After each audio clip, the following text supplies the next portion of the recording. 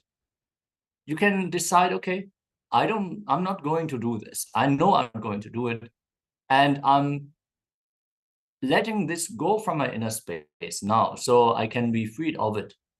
This is the way that we are maintaining a constant fantasy, a constant feeling and unpresentness, where we are thinking about things which we are actually never going to do. So let us enter into this process. Take a few moments and pen down 10 moments where you did not fulfill the word that you give to yourself.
Understand these words you gave to yourself, they can be as big as fulfilling your life's dreams and as small as just trying some kind of candy that you saw in a shop. Whenever you gave a word to yourself that you are going to do something and you didn't fulfill it, pen it down. Take a few minutes and pen down 10 instances, 10 promises, 10 commitments you gave to yourself, which you did not fulfill. Let's enter into this exercise.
all the participants to continue penning down any 10 promises, 10 commitments which you have given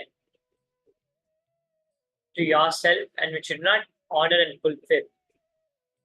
That you drop the integrity, you broke the integrity. See, when you're saying integrity, integrity is more like a power, Swamiji says. It is to where you decide to align it, as we'll be learning the most. So where did you move away from, where do you start polluting your Vak Shakti? Where do you start doing that? Right? You can write down these 10. Try to go more and more deeper, like more and more earlier. Earlier to where you started. More and more the earliest time where you're able to identify it. So, Abhinditaya is asking how to build integrity, Aya. Yes, yeah. As you'll be learning in the next session also, I'll just be giving a short example. See, integrity is not something which has to be built. That's the first thing which Swamiji says. Integrity is not something which we have to build first. Integrity is actually something which we already have, but it is aligning our integrity to the right thing. What Swamiji says. See, now we are integrated. Now we are already integrated to some things.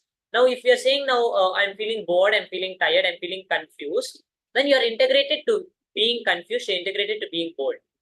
Now it's just aligning our integrity to what we want to manifest. Now is aligning our integrity to whether we want to manifest Paramashiva or to what we want to manifest. Now you want, depending on what you want to manifest, aligning our integrity to that.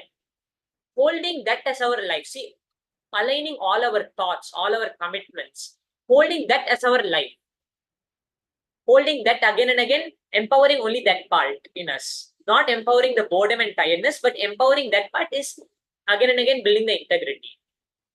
More and more, all the thoughts you're having, all the impossibilities, breaking all of those impossibilities.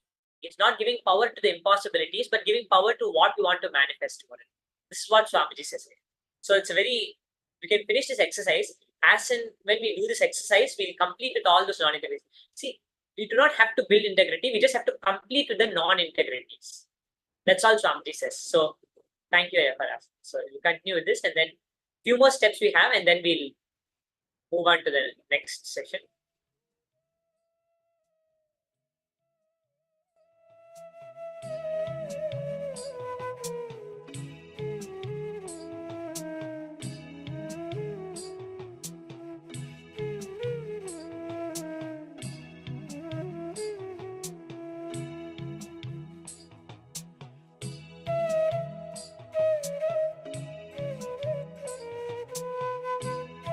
Okay, so now I hope all the participants were able to finish this step. Now we'll be moving on to the next step. As part of the next step, now let us take a ferocious commitment to be in integrity with ourselves and complete with all our words, whatever promises, commitments we've given. See, each word which we give is empowering that part of it. Each word which we are giving is empowering. So when we, even the words which we utter, simply we might utter even some words. Completing all of those words also are important. Like even when you're a child, if you see a child over there, something you might simply tell, hey, go do this, go do that. All of those simply, you might, even for simply, all the things which you tell simply for anything. So when we complete even those words which we are using, we have to make sure those words which we are using also are aligned to what we want to manifest as our reality. So now continue, decide to take a strong commitment to ourselves. Consciously decide. From now onwards, I'm going to be integrated. All the thoughts which we are having, everything in every level, even the thoughts which we are having, stop engaging in the thoughts which are promoting our impossibilities. Stop engaging with all of those thoughts also. So even in the thought level, in the action level, all the actions we do. Now, if you're declaring, I want to get up morning Brahma Muhurta yoga time, there is my integrity. Bringing integrity in that way. Now, when you integrity at that time, in the morning, your mind will say, okay, mind or whatever your body, you'll feel tired. You'll say, no, I'm tired. I cannot get up now. I'm too lazy to get up now. In spite of anything, when we take that conscious decision to be integrated, in spite of that, stopping giving see, now it's not that we cannot get up at that time. We can get up at that time, but we are giving power to our boredom and our tiredness at that time. We are giving our integrity to it at that time. Now, stopping giving our integrity over there, but internally changing and giving integrity to what we want to manifest. Simply, we can see, our impossibilities are not impossibilities really. The reality does not have any power over us. Only we have power over the reality. Our impossibilities do not exist the way we think. It is us who give power to our impossibilities. We are telling that it's an impossibility. If you see for anyone, now how's like if you see a person who does yoga, how is he able to do some, like suppose you're saying some asana I'm not able to do, how some other person able to do that asana? So many other people can do so many other things. How is each person able to do one thing? It is because that is what they were able to cognize as possible for them. That is why bringing the right cognitions continuously, like a person who's doing yoga now, he is continuously telling, no, I can do this asana, I can do this asana, and continuously empowering that part in him. And he's breaking that impossibility in him to do that asana, just as an example. For us now, we just need to decide to break that impossibility which we are holding. That's all. Stop giving power to it. Because how are other people able to do it and I'm not able to do it?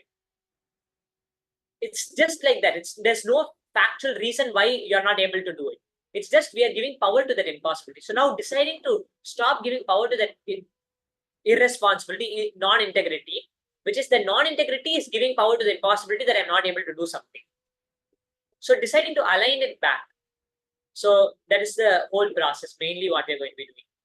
So now you can write down, you can just create the strong intention. And now look into our life again now this time and write down 3 commitments which we gave to others. We wrote down what we gave to ourselves, which we gave to others. It may be even the most simplest thing. Just 3, very quickly you can write down. Just 3 places where we gave a commitment to others. See, integrity is mainly, we may not be missing it in the larger parts of our life, but in the small places, those small places start to form as patterns and start to break our integrity. See, everything is a possibility in life. Everything is a manifestation in life. When we understand integrity is like a power, you can decide where you want to put it. Where are you deciding? If you want to put it, power manifestation is possible. Anything is possible in this reality. Integrity is the unit with which you are projecting this reality, as Swamiji says. If you decide to be integrated to something, continuously empowering that thing more and more in your thoughts, Swami says it might take some time. Okay, there's no problem. It might take some time to manifest. But even when it's taking time, holding the integrity only to still manifest it. Not again falling back into the impossibility due to time. Swami says Paramashivoham means the will persistence. We have to have the will persistence. When we are integrated, we are building that will persistence. But it may take some time. But in spite of it taking time, again and again, holding it and empowering that part. That is what Swamiji is saying. Going to the right, finding, see, we all feel that integrity is something which has to be developed. But in this whole satsang, what Swamiji is explaining, integrity is not something which you have to be developed.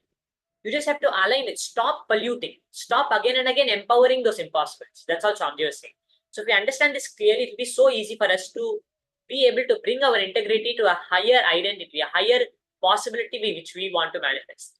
Integrity can be used. Swami says integrity is not towards, see, that's why integrity is not towards something, but it's throughout the time, how are you holding your integrity towards everything? More and more you hold your integrity, like when Swami is explaining, success is a habit. It's just where and all are you again and again putting your integrity towards, because your patterns are all same only. All the patterns are only continuously repeating. But now, when you are deciding to even break a pattern in doing yoga, then you'll see the same pattern brings so much energy to do your work. It's just the way where you're holding your integrity. So you can hope all the participants are able to pen down 3 places where we gave promise, commitments to other people. Now, call those 3 people, make a call to the 3 people and recommit and complete with them. You can tell them, now I'm just part of this program. I just want to complete with you. I told you I would do this.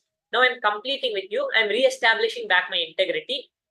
I'll do my doing to your capacity. We'll see in the authenticity part. But I will do my best. Do your best to fulfill what you told them, or withdraw and complete the word which you gave them. So now take some time, you can call them, just be giving some few minutes to call them so that you can call them. Or you can even if it's in your own family, they're right around you, you can tell them, yeah, I told you this, now I'm going to complete with you and I want to bring that back. Even if they might not remember, because even it might be a very small thing, you might be thinking it's very small, but Swamiji is giving us the most easiest way for us to be in integrity. So do not take it as a small thing, but really take it seriously and do this. So now a few minutes to do this and then we'll come back for the next session.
Okay, so I hope all the participants are able to finish calling at least the three people and complete with them.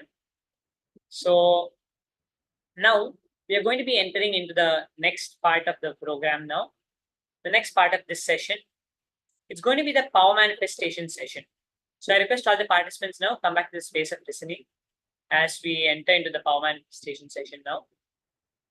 We're going to be manifesting a very beautiful power after the powerful cognitions which we just now received from Swamiji. We're going to be manifesting a beautiful power now. So I request all the participants to now come and be seated, come back. After that completion space, Swamiji says when we complete, we are removing some patterns. So that's the best time to put a powerful cognition now and manifest the powers. So now let us start the manifestations of the powers.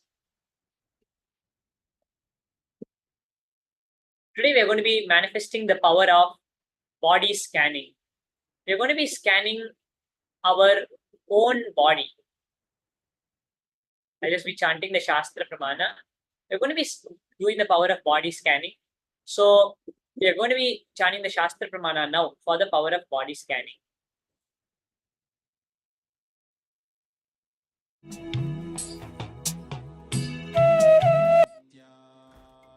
The Shastra Pramana for the power of body scanning is from the Vijnana Bhairava Tantra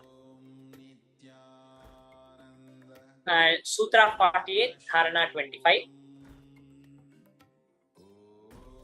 Dehantare tvagvighagam bhittibhutam vichintayet na kinchidantare tasya dhyayannadhyeya bhaktavet.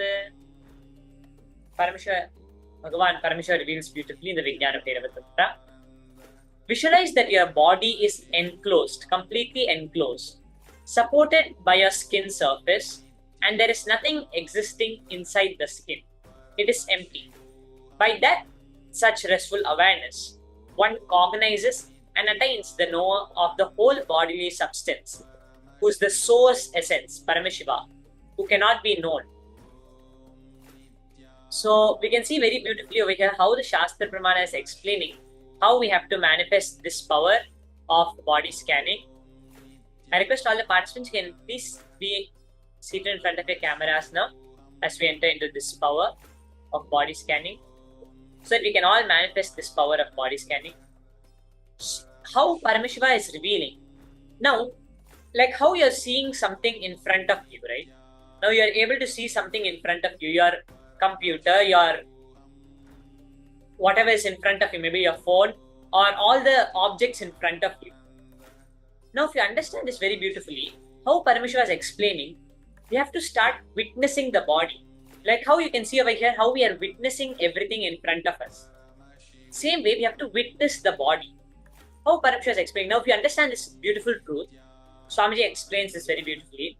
Now, you understand the eyes, if you see our two eyes, we can see something only if there is another thing only we can see. We cannot see our own eyes.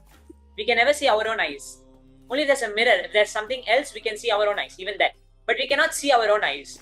See even our tongue. We cannot taste our own tongue.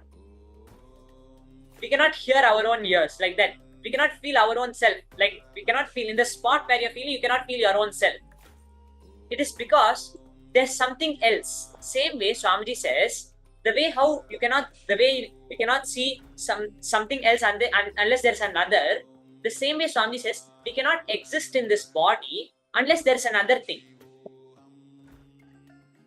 I hope all the participants are able to understand. Unless there's another, we'll not be able to experience this body.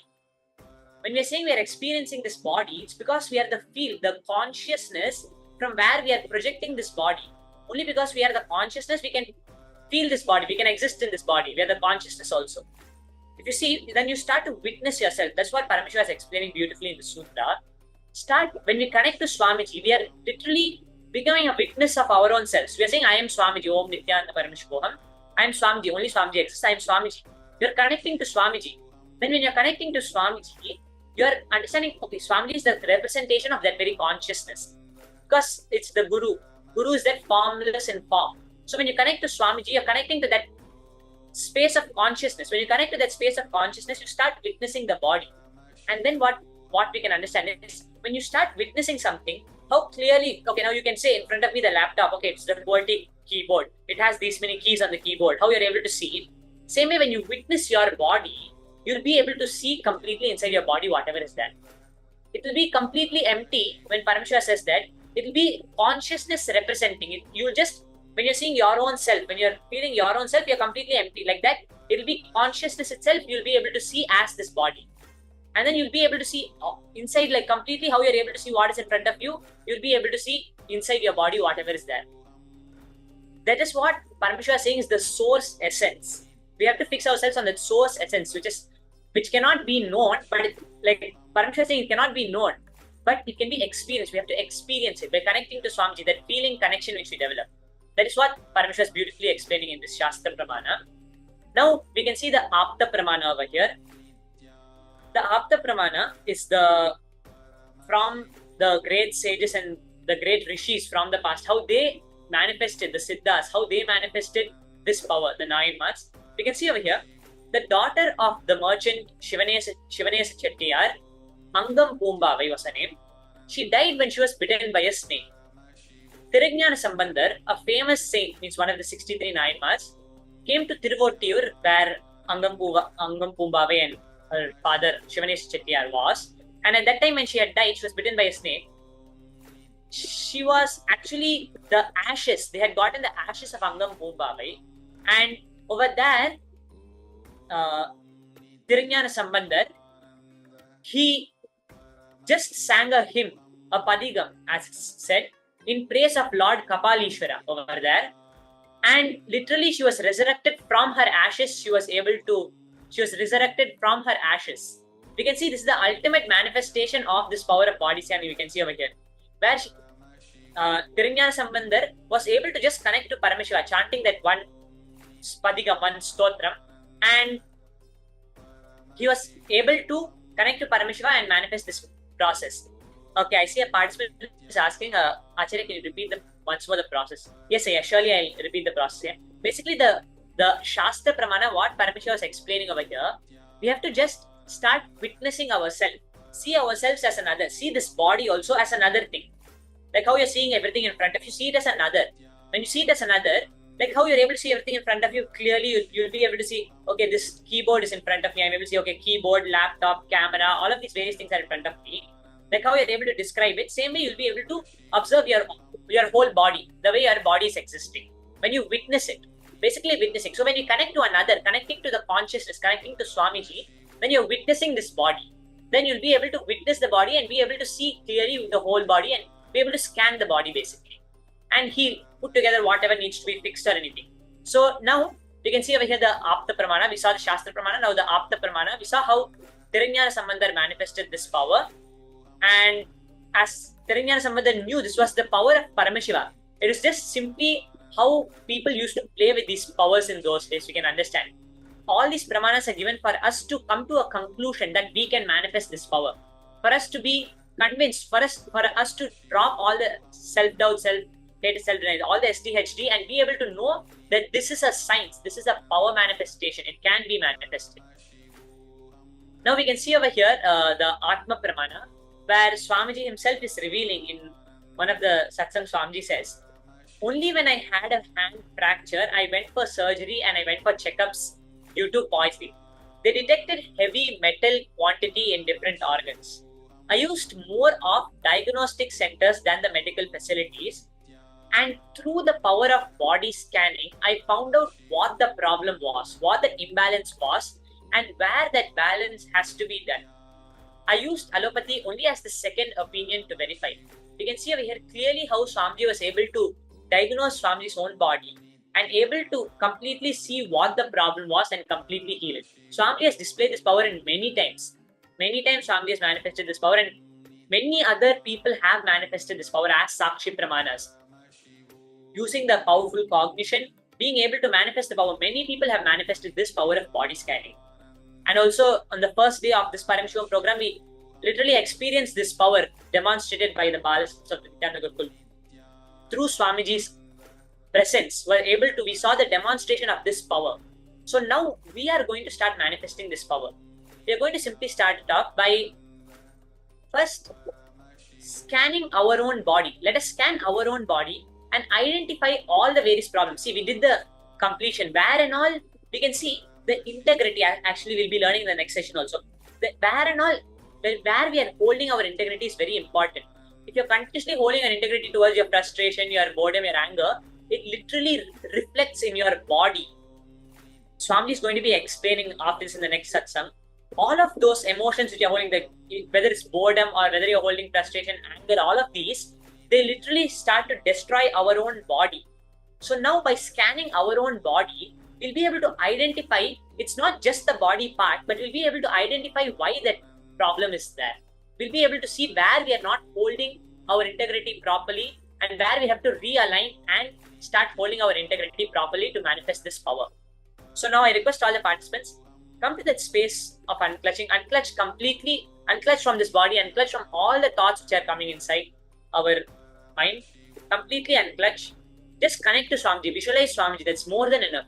Swamiji has given us the most easiest way. The password is chanting the Mahavakya, Om Nithyananda Paramashivoham, and visualizing Swamiji. That's all we have to do. And we can simply manifest these highest powers because it is like us connecting to a higher version of our own self, which can manifest these powers. So now I request all the participants can connect now to Swamiji, chant the Mahavakya. I'll be playing the Mahavakya and take some time and scan your own body and pen down whatever is revealed, whatever Swamiji reveals. Only allow Swamiji to flow through you. The moment you try to say, I am manifesting something, again you're bringing yourself back to this body. Do not do that. Just establish yourself on Swamiji and bring yourself in that feeling connection and chant the Mahavakya. Paramashivoham Om Nithyananda Paramashivoham Om Nithyananda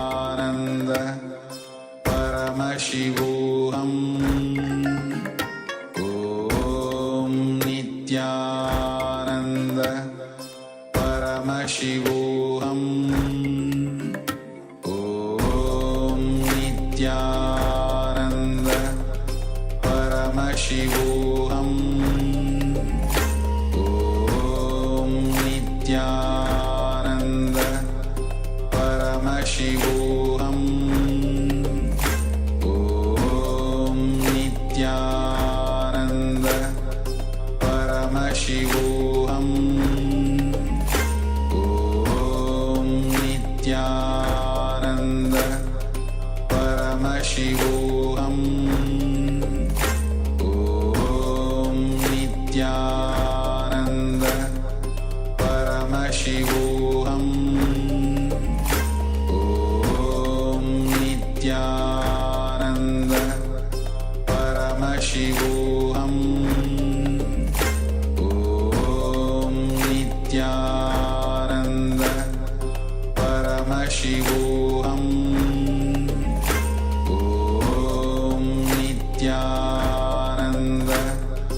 Paramashivoham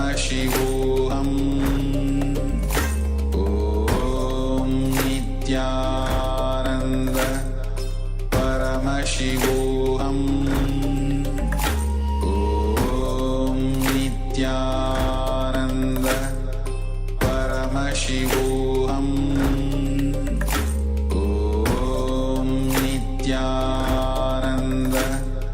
Paramashivoham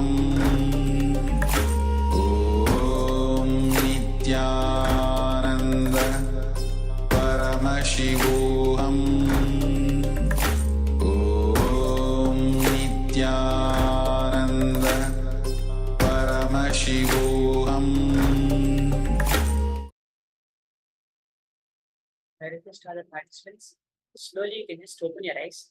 Continue to rest in that space. Very beautiful space. See, just 2 to 3 minutes, we just sit and connect to Swamiji anytime and unclutch. We'll automatically, you'll be able to see, we'll feel so much more energized and so much more powerful because Swamiji's energy is flowing through us when we are just visualizing Swamiji, entangling with Swamiji. So that higher frequency is landing on us, on this body. So you just feel so energized and so powerful after this. So now you can take some time You can share whatever you are able to scan in your body and whatever you need to complete with your body and fix in your body. You can just share whatever you are able to see in your body. And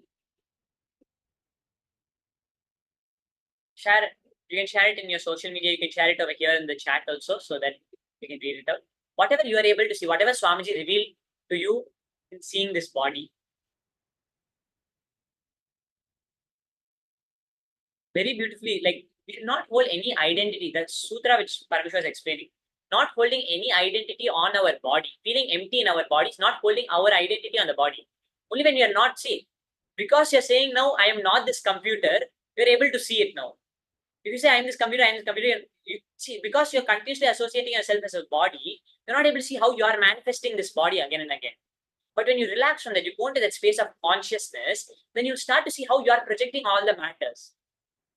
Unclutching completely from any association with our body is what Paramashiva is explaining very beautifully, we see. So now I request all the participants, you can post, even if it is a very beautiful, space which you experience, you can post that. I see Abinditaya has said, I saw a neck issue, no fire in the belly, clogged. Okay, yeah.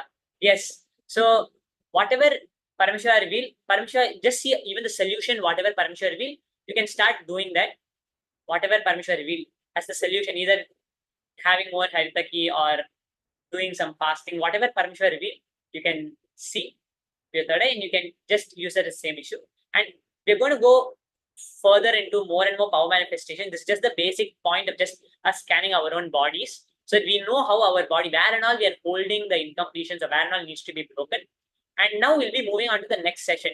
You can share whatever you are able to see in your Facebook, social media, or wherever else you are able to, to your friends in WhatsApp or any other platforms which you are using. I thank all the participants now for participating in this session. Now we're going to be moving to the next session. In this next session, very beautifully, we are going to be learning about another part of the same integrity. We're going to be continuing about integrity, how Paramashiva is explaining about integrity. We're going to be understanding more deeper about these sacred truths. How Swamiji is explaining integrity is the integrity is the unit with which you are projecting the reality. See, now continuously the frequency, you can see the frequency continuously which you're holding. What type of frequency are you continuously holding your thoughts or your impressions all about? Now, if you're continuously, see, now the more and more you're holding anger, what and all you're holding inside, the more and more you're holding negativity inside. All the thoughts, even in the thought level, because of whatever we are seeing the news, all of those things which bring all the toxicity inside us, all the negativity inside us. What are you continuously thinking about? What is you're continuously holding inside? When you're holding anger inside, that is what you're going to be projecting outside. What you're holding inside is what is going to be projected outside. Very beautifully, Swami is going to be explaining. We're going to be seeing now. What we start holding continuously, what are we holding inside? Are we continuously holding more and more as Swami says, the Sattvika Ananda, the more and more the possibility, the more and more unclutching, the more and more completion inside? Or are we continuously holding incompletion inside? The more and more we are holding the incompletion out inside, then we'll clearly be able to see that more and more we are going to start projecting that as our reality. So Swamiji explained very beautifully. So we're just going to start, we're going to enter into this session now, just a few minutes. I request all the participants, you can come to the space of listening as we enter into this session now. Integrity, see, integrity is a power, very beautifully Swami is explaining. Integrity is a power. We have to just understand where we have to align to it, where more and more we have to establish on the right things, where and all we have to put our integrity. That's all Swamiji is saying. So I request all the participants, just a few moments, we're just going to be entering into this session.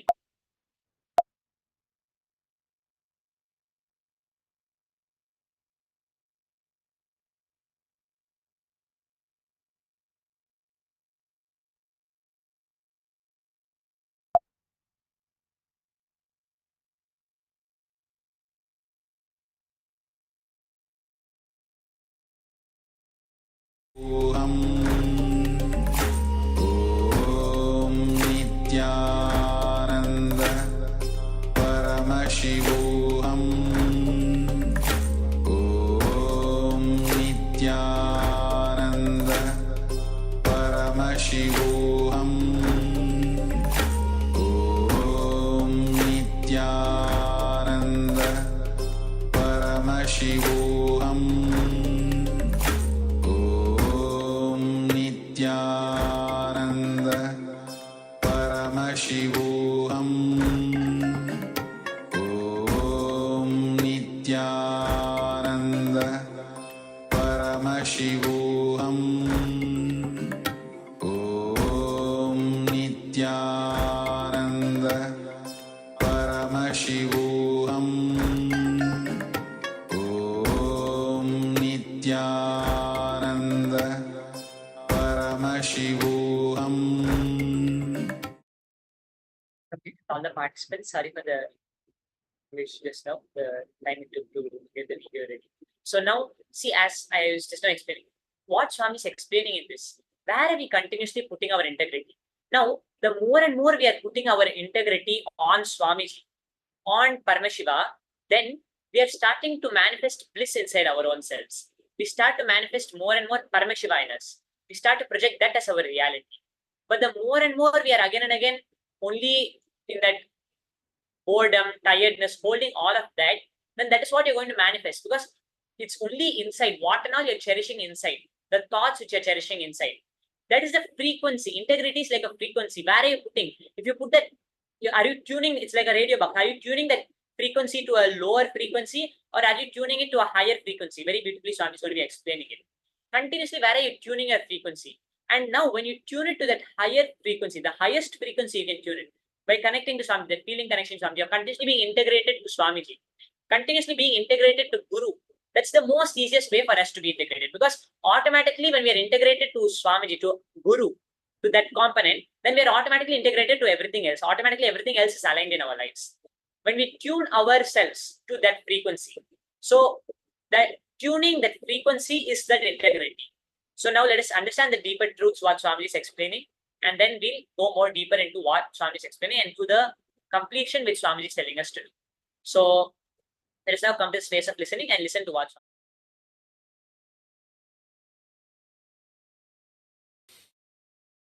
The first thing I wanted to share with you, nothing is needed from your side other than declaring simple integrity. Just simple integrity, and listen to these satsangs. That is enough.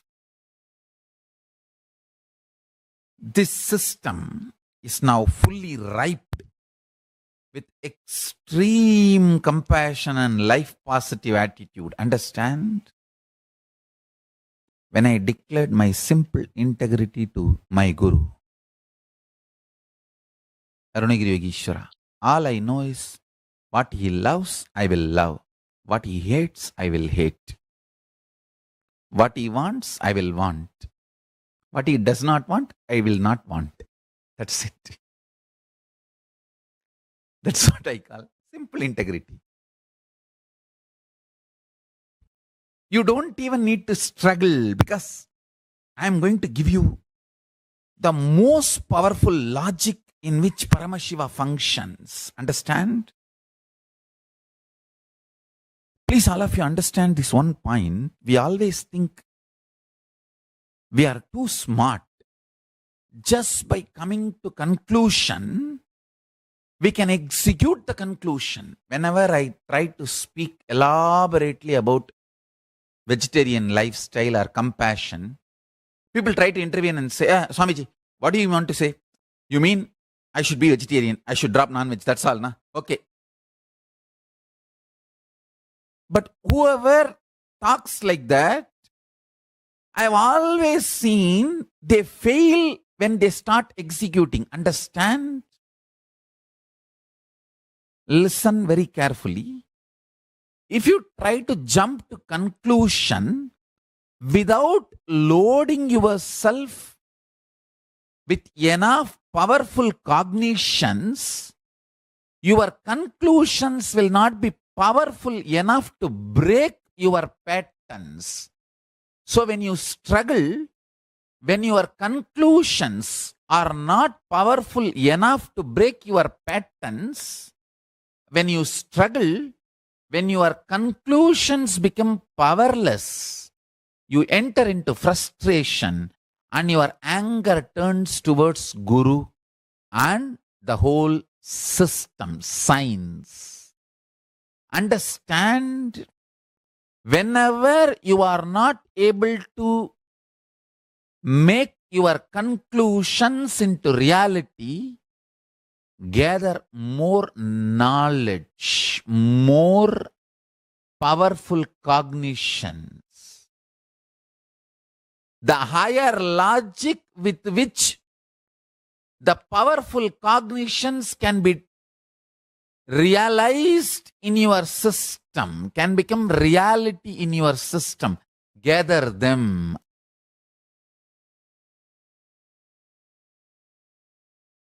Deleting all the wrong ideas you have about life, body, mind, consciousness, time, universe, world, about anything, deleting all of it and updating yourself with the new software is what I call integrity. Listen, integrity is not moral. It is not moral. It is a frequency. Integrity with me means frequency.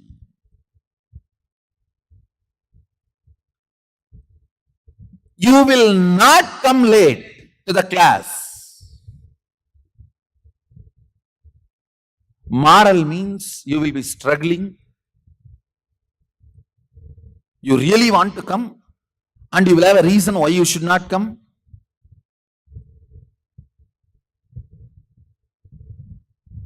Absolute hypocrisy. The extreme hypocrisy I have seen is, I really want to be there, Swamiji, I don't want to miss Swamiji. Lies and lies and lies. See, lies which you yourself believe is called hypocrisy. Hypocrisy, when you express it to others, it is called lies.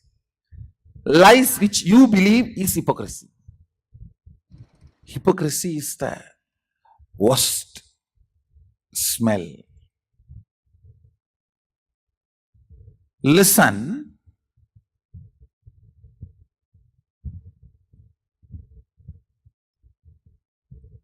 the simple direct definition of integrity is honoring every word you utter to yourself and others as life. Listen carefully. Thought currents you are entertaining is talks going on with yourself. Be careful about your thinking because you are listening. Be careful about your thinking, your thought currents, because you are listening. Even if you think, I am not integrated, the next thought current, is it, I will make myself integrated, or is it, nothing can be done, this is the way somehow I push my life. The second thought current matters. Listen carefully. When I give this integrity definition, honoring every thought current you are cherishing within you and every thought current you are cherishing by sharing with others, honoring it as your life, is integrity. The thoughts you share with yourself, I should say thought currents, because with yourself it's not single thoughts, it's like a bunch of flow. With others it's a single thought because it's a words. Listen carefully. With others you share in linear way, one by one by one. With yourself you share bundles and bundles. If you can share bundles and bundles with others, you and he are in extraordinary at oneness. Sometimes some of my disciples, with them I can share bundles of thought currents without expressing much words. That is the way I received my teachings from Arunagiri Yogeshwara. Otherwise, in 9.5 months, no way I could have received this whole Vedas and Agamas from him. I received from him as bundles of thought currents. Because the oneness was so strong. When you share with others, it is one thought, one thought, one thought. When you are talking to yourself, it's bundle of thought currents. Whether thought currents with you or thought currents with others, honoring it as life.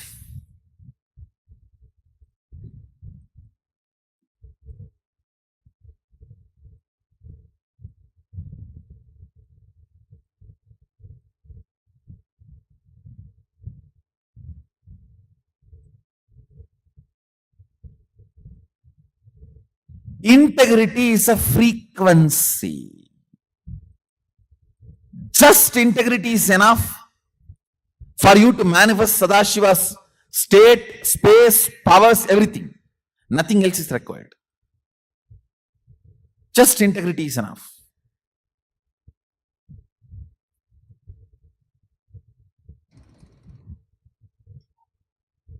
You all might have heard, we have a third eye and it gets calcified by the fluoride. Same way, we have one more intra-organ called vak, not internal organ. Internal organ is the card box. It's called vocal cord. Intra-organ is the vak. Vak is the software of our vocal cord. Third eye. Physically also there is a third eye. And you need a software to operate the third eye. That software is what I am giving as third eye initiation. That physical software, if it is physical hardware third eye, if it is decalcified, we remove it by Panchakriya and vegetarian food, this lifestyle. Same way there is something called vak. It gets calcified by all the lies you uttered from the time you started your life. Understand? Listen carefully.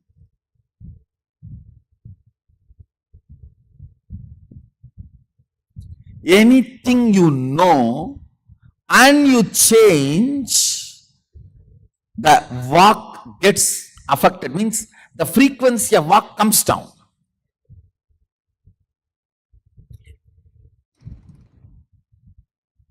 If your vak is raised to high frequency, I can give you one initiation, materialize. You will start materializing, that's all.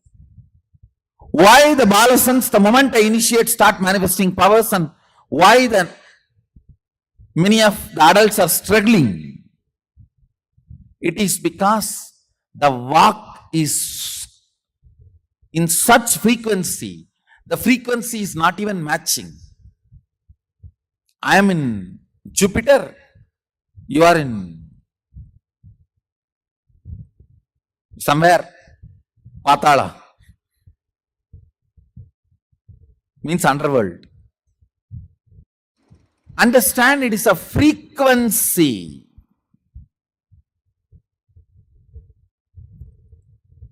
Getting you to integrity means two things. You declaring from this moment, I will maintain my word as my life. The words I express to others are words I cherish inside. I'll treat that as life. That is for future.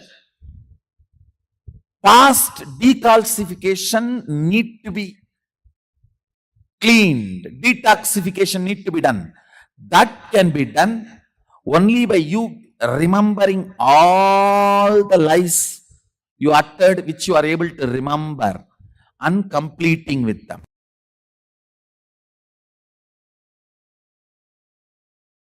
Strange conclusions you create in your life without simple integrity is what I call virus inside, which continues to keep you as a slave forever. This is the straightforward, most practical solution. You need to understand almost 99% of your conclusions, the cognitions you carry about you, life, strange stupidity. If I wear the black dress today, the whole day will be bad. How you came to conclusion? If I see somebody in the morning wearing black dress, the whole day will be bad. How you came to the conclusion? Coming to strange conclusions and operating to strengthen those conclusions in your life. Understand what I am talking. I am giving a very superficial examples. I can go deeper. Go deeper. When your body is in good energy, after a cup of coffee, how you think and perceive, how your cognitions are. When you are tired, bored, body is tired, how your cognitions and perceptions are. See, your cognitions, your irritations, your inspiration or boredom is not logical. It is just cup of coffee. It is just few chemicals and hormones.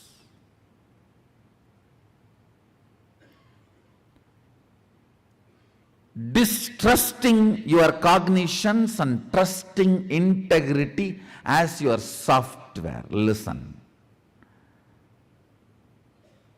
Just disowning all your cognitions, deciding to catch up with the integrity. Integrity means I am defining. Every thought current you cherish, you should put your whole being to fulfill it, because every thought current you cherish is a promise you are giving to yourself. Either you put your whole being to complete it, fulfill it, or you drop it and complete it. That's all is integrity towards yourself. Listen, I'll repeat once more. Every thought current you cherish is a word you give it to you. So you should work putting your whole energy to make it into reality. If you are sure you can't make it into reality, complete and drop it. Don't entertain, enjoy anymore. Do not date if you are not going to commit.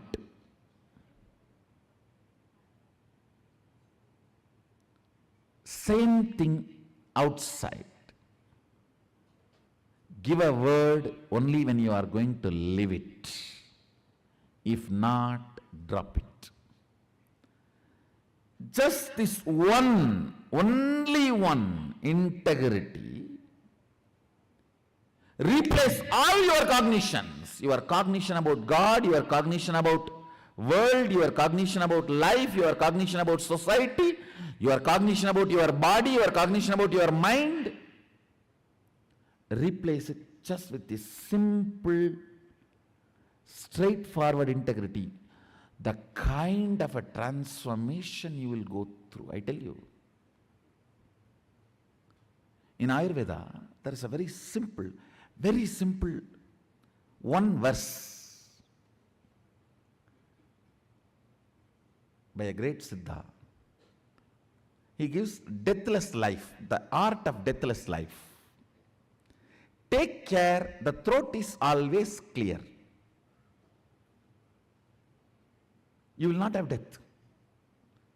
Looks so simple. One true, the statement is true.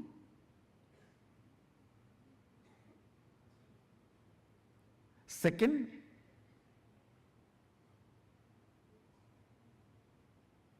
all problems start with your throat infection.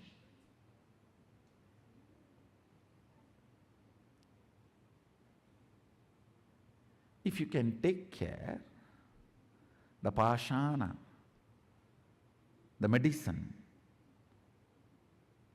is stored in the throat, you will never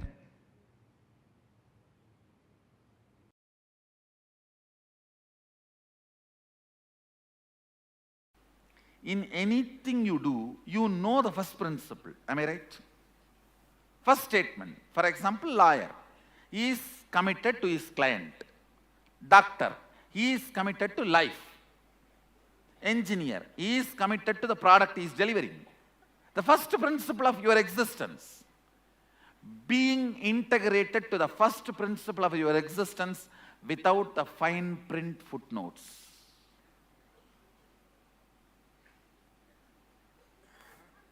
See, all of you know the first principle of your existence. Am I right? Being committed to that, being integrated to that. All the other utility transactions cannot touch the integrity of your first principle. They may be there, may not be there. But the first principle cannot be compromised. Cannot be compromised. I tell you, first principle brings strength.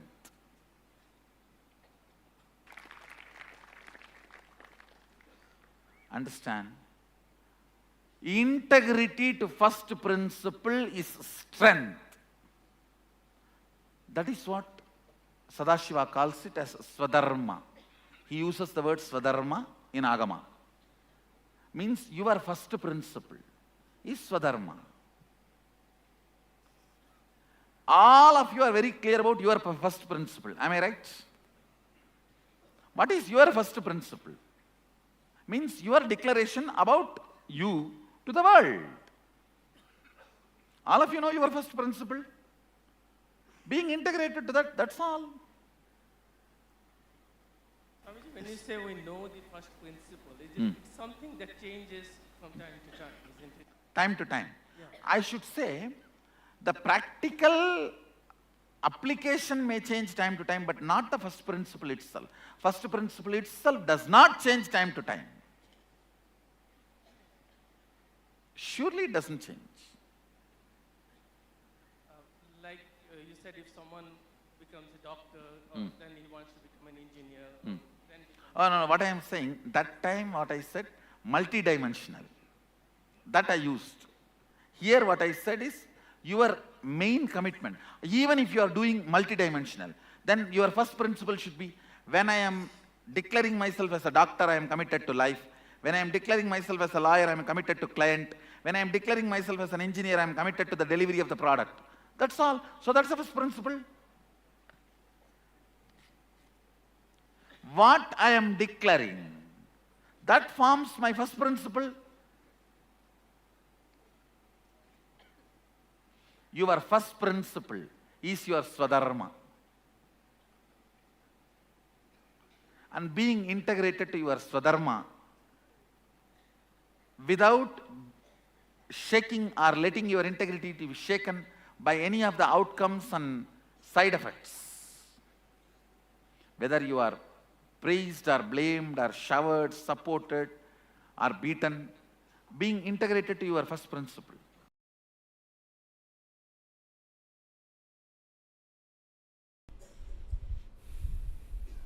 Integrity raises the prana level. Integrity, anything which your cognition cognizes. As on now, I can give you example of how your cognition cognizes anger and lust and even hunger, fear, in that frequency, if you cognize the power of integrity, you will be powerful forever. You will be powerful forever. Not just feeling powerful, you will start manifesting powers. Because if you are integrated to your wife, you will have a very good home. If you are integrated to your boss, you will have very good office. If you are integrated to Guru, you will have amazing cosmos.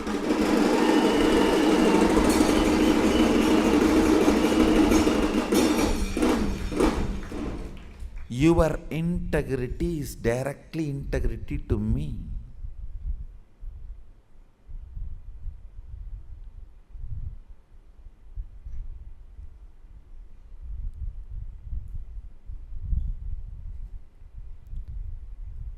I was successful in integrity when I was young because I made it very personal. Like I have to get up and run because I am going to see Arunagiri Yogeshwara. It was such personal, intimate experience. I became successful in integrity.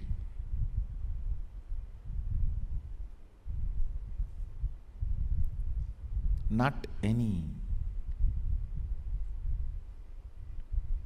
other logical practices. Practice may make you perfect, not integrated. Cognitive shift makes you integrated. Decision makes you integrated. That is why when you miss integrity, I am not asking you to practice integrity. I am making you to decide to be integrated from now. Declarations are decisions of reminding yourself, let me burn me with integrity. Let me awaken me to my integrity. Let the best of me be awakened in me. Let the best of me be awakened in me.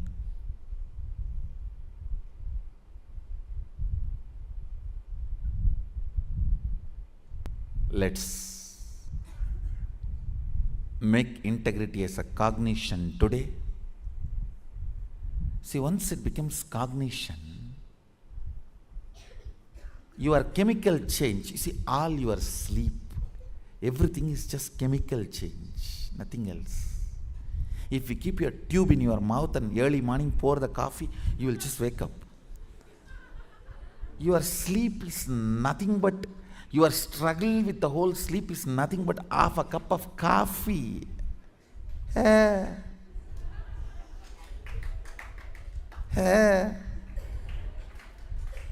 really.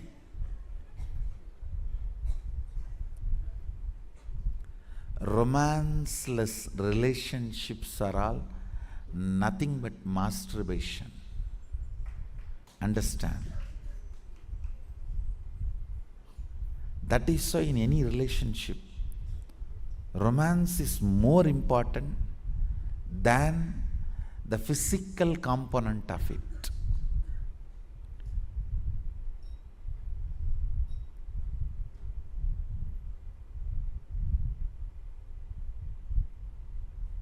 All your struggle with the sleep or tiredness or boredom is nothing but simple chemical imbalance. If you are feeling sleepy, tired, tell yourself it is not mental, it is just physical chemical imbalance.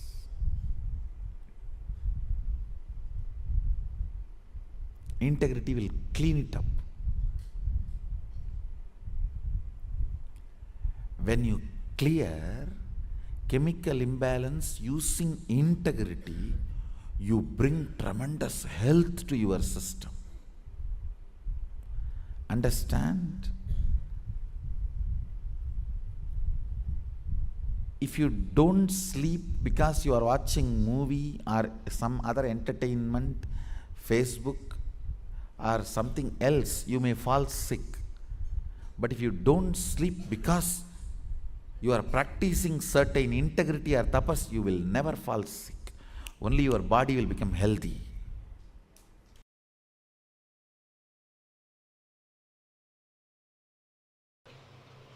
Sattvika Ananda person gets, I can't even describe the benefits, because the benefits happening in the physical level, in the muscle memory level, physiological level, psychological level. When the pitta in your brain, that layer of pitta reduces, only then your system develops a power called eating its own dead cells and cleaning up, which is the energy of Rudra. Understand? Listen. Just now, few days before, one fellow got Nobel Prize for Physics. His research project, I studied his research project. Why he got? It is all about the science of how the body is eating its old dead cells and how it can be supported and encouraged. Please listen. For what he got the Nobel Prize now, at least 60,000 years before, elaborately Sadashiva describes. I can give you precise word. Now I think in English they use the word autophagy or something. I can give you the precise word in Sanskrit, in Agama, and the precise principle. Joy in the brain, first thing it does. Maybe some of my Adinavasis will be wondering, 24 hours last 6-7 days I was with him. When he read this, don't ask those questions. And precisely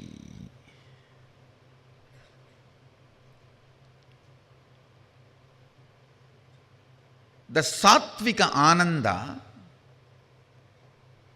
what it does, listen, it will clean up the pitta layer in the brain, means the layer which makes you powerless, tired, and withdraw from the life for no reason. So actually, when the pitta layer attacks you, suddenly you will feel like frustrated and don't want to get involved with anything.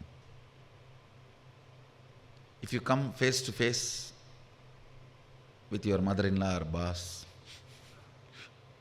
or the people whom you don't want to see what happens to you at that moment, imagine that's the same thing, the pitta layer spreading. Listen, this Sattvika Ananda first thing cleans up that subtle layer of pitta, that's one. Second, it awakens the Rudra energy in you, which makes your system eat all the dead cells and dead parts of you and clean up. Just clean up.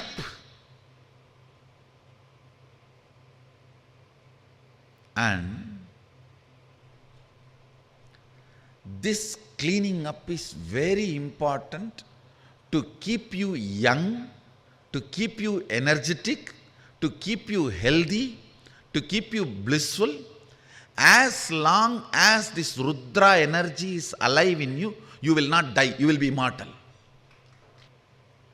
They will be highly efficient, highly integrated. Have a passion for Sattvik Ananda. Have romance with Sattvik Ananda. The non-violent bliss, peaceful bliss, where you don't hurt anybody, but it is joy for you. Grow more and more of Sattvik Ananda in your system. Activities which makes the Sattvik Ananda in your system, you will become efficient, You will become integrated. You will be just glowing.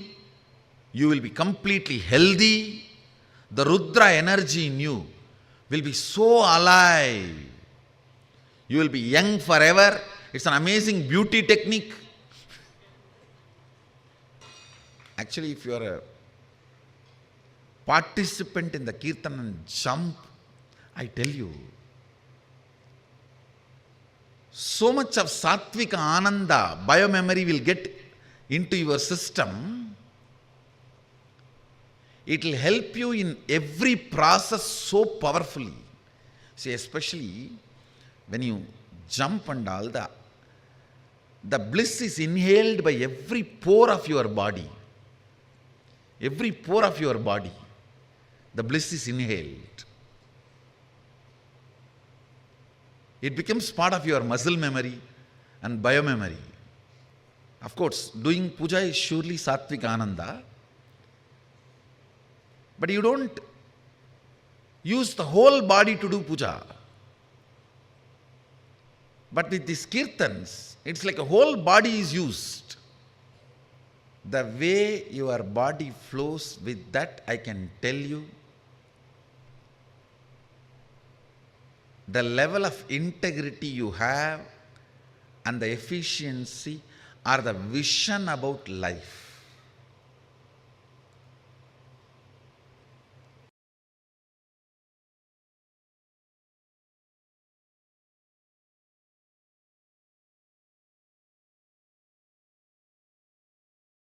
Yes. So, very beautifully Swamiji explained. See, when Swamiji is saying the integrity, if you were able to cognize what Swamiji is saying, Swamiji said that the essence, like what Swamiji meant, treating whatever the words you're giving as your life.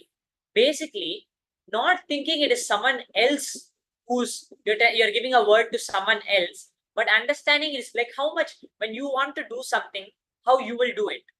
Like that. Organizing the other person also as yourself, in that space of oneness. Organizing the other person as yourself and doing the work. Giving it your life. See, only when you organize it as yourself, you'll give your life. Understanding, when you hold that integrity, the way you project your reality itself starts changing. When you start to bring that bliss, more and more bliss, that's what I'm saying, bringing more and more bliss, the way you start projecting your reality itself changes. So, I hope all the participants are able to cognize and very beautifully how Swamiji revealed what Swamiji is revealing, you're able to cognize that. And now we are going to be moving on to the next part, like how Swamiji explained, more and more bringing integrity again and again, keeping that as the first responsibility. Whatever you are doing, okay, I see a participant asking, has a question. Yes, you can post whatever your question is. And I request all the participants, please be seated in front of the camera and keep your cameras open so that it's part of the KAILASA security guidelines to please be in front of your camera all the time and make sure your cameras are on all the time. Thank you so much. So, if you understand how Swamiji is saying, what are we being integrated to continuously? That is what we are going to continuously manifest. Integrity is a power, like how Swamiji said. More and more, where are you investing your power in? The more and more you're investing internally, what are the thoughts going on? Continuously, where are you continuously moving towards? More and more, when it's towards that, then the more and more you project your reality like that. Okay. The bliss concept which Swamiji explained, how can I apply it to the unpredictable future in terms of issues I'm dealing with?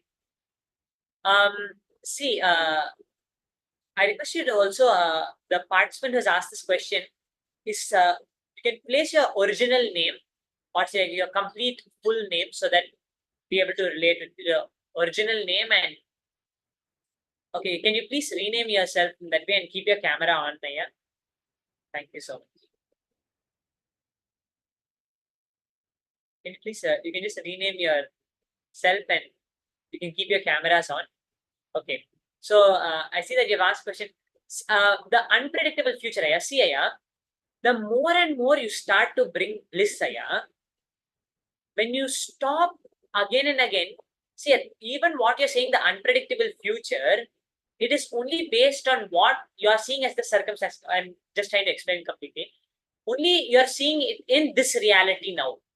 But when you bring the bliss, whether it's the unpredictable future, whatever is going to manifest, it will not affect you when you bring the bliss. Because the bliss is not based on something which is manifesting in this reality which you're seeing. You're aligning your integrity more and more towards the bliss, then you're even whatever may happen outside, you'll still be in bliss inside. Internally, you'll only be in bliss in Sattvic, in that completion space. The more and more you align your integrity towards that, your integrity is not dependent on something else. That's what you have to understand. It's not dependent on something else. Your integrity to that is uncompromising only towards that, not dependent on what happens outside. In all the issues which come, see, actually, if you see in all your issues, if you are unclutched, if you're just integrated to, see, that's why Swami says being integrated to Guru, being integrated to these powerful cognitions, when you're integrated to the higher part, to that bliss, when you suppose you're integrated to the bliss, now whatever you do, you'll start to see whatever you're cognizing inside only will manifest outside.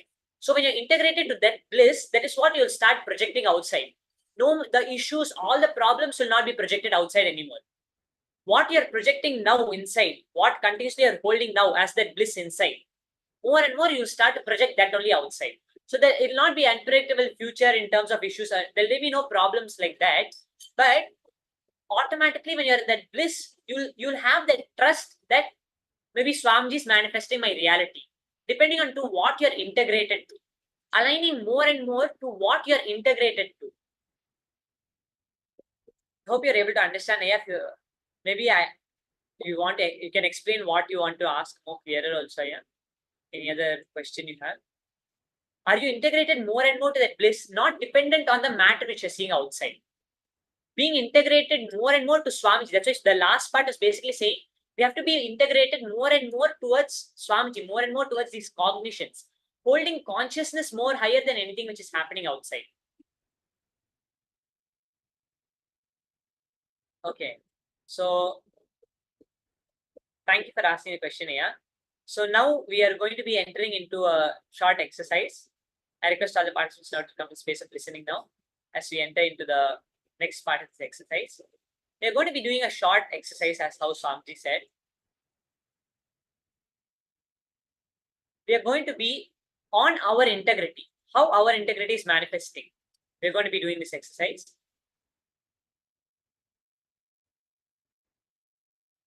First, we understood we have to hold our simple integrity to the Guru.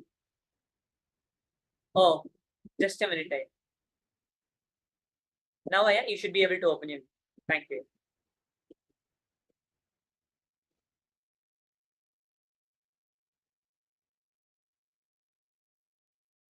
Now, are you able to, Aya? Okay. So, whatever the Guru, see, now when you start to align to the integrity, like when Swamiji was saying, because Swamiji was in that space of oneness, there was no difference between Swamiji and Arunagiri Yogeshwara. That's why you're speaking to your own self. You're doing it for your own self. More and more cognizing in that space of oneness, I am doing it for my own self. I am doing it for my own self. All the words which you're giving, all of that, when you start to cognize, that is when the integrity starts getting developed. You understand? So, now we'll be entering into the short exercise to go more deeper. Now, deleting all the wrong ideas we have about life, all those wrong ideas, and bringing integrity. Remembering all the places where we have uttered the incompletions, all of those places. Now we are going to look into that.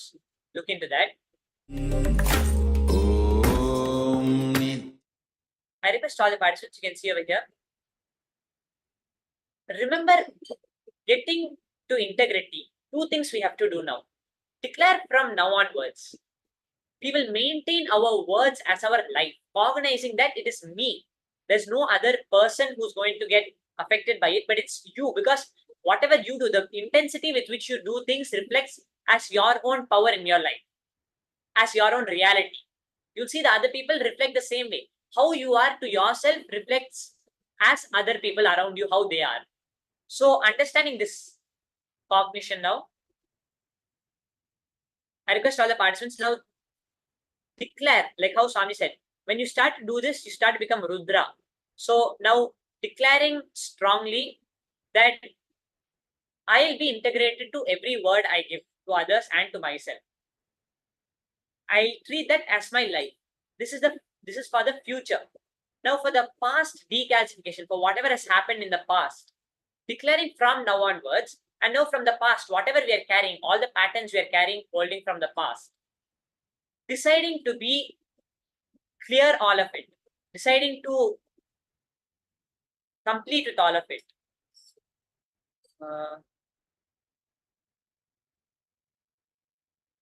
Again, now whatever is appearing on your screen, you can just click OK to it. Just click OK, your video should turn on here. Or maybe you need to log in through another device which has the access to open your video. I think this device is problem. You can try, you can just see what the problem is here. Okay. So now let us complete with all those decalcification. Where and all we have missed from those words, completing with them, and now we are going to strongly declare from now onwards going to be integrated to whatever we say. So now just take some time and decide to declare that I am going to be integrated to all the words I give to others and the words which I give to myself. So you can take some time now and you can declare that, and then we'll move on to the next part.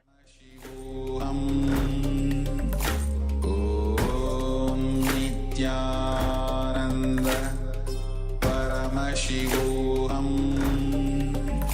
Om Nithyananda Paramashivoham Om Nithyananda Paramashivoham Om Nithyananda Paramashivoham Paramashivoham Om Nithyananda Paramashivoham Om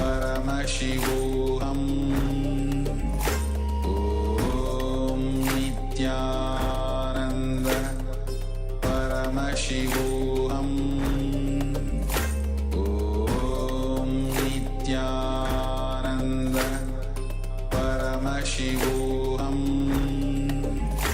Nithyananda Paramashivoham Om Nithyananda Paramashivoham Om Nithyananda Paramashivoham Om Nithyananda Paramashivoham Om Nithyananda Paramashivoham Om Nithyananda Paramashivoham Om Nithyananda Paramashivoham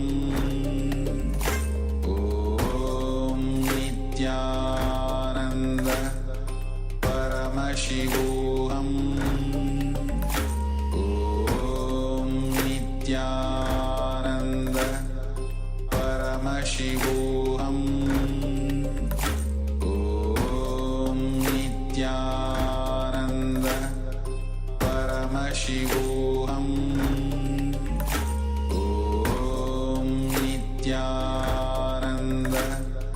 Paramashivoham Om Nithyananda Paramashivoham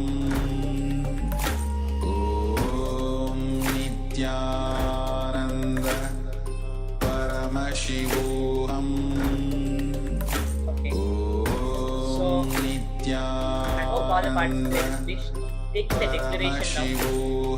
From now onwards, we'll completely be integrated, holding it as our life.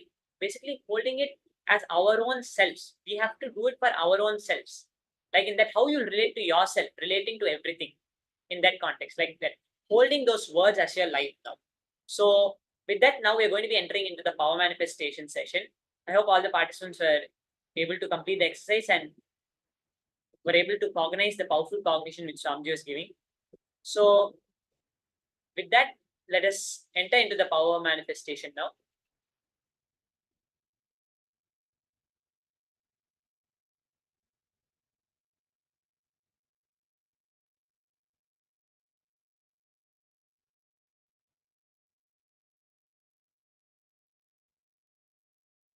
Please have a participants, just a few moments. Okay. So as part of this power manifestation now, we are now going to be continuing with the power of body scanning, but going a little bit more to the next level of the power of body scanning. We are going to be doing this power of body scanning, scanning our own pulse. We are going to be scanning our own pulse. So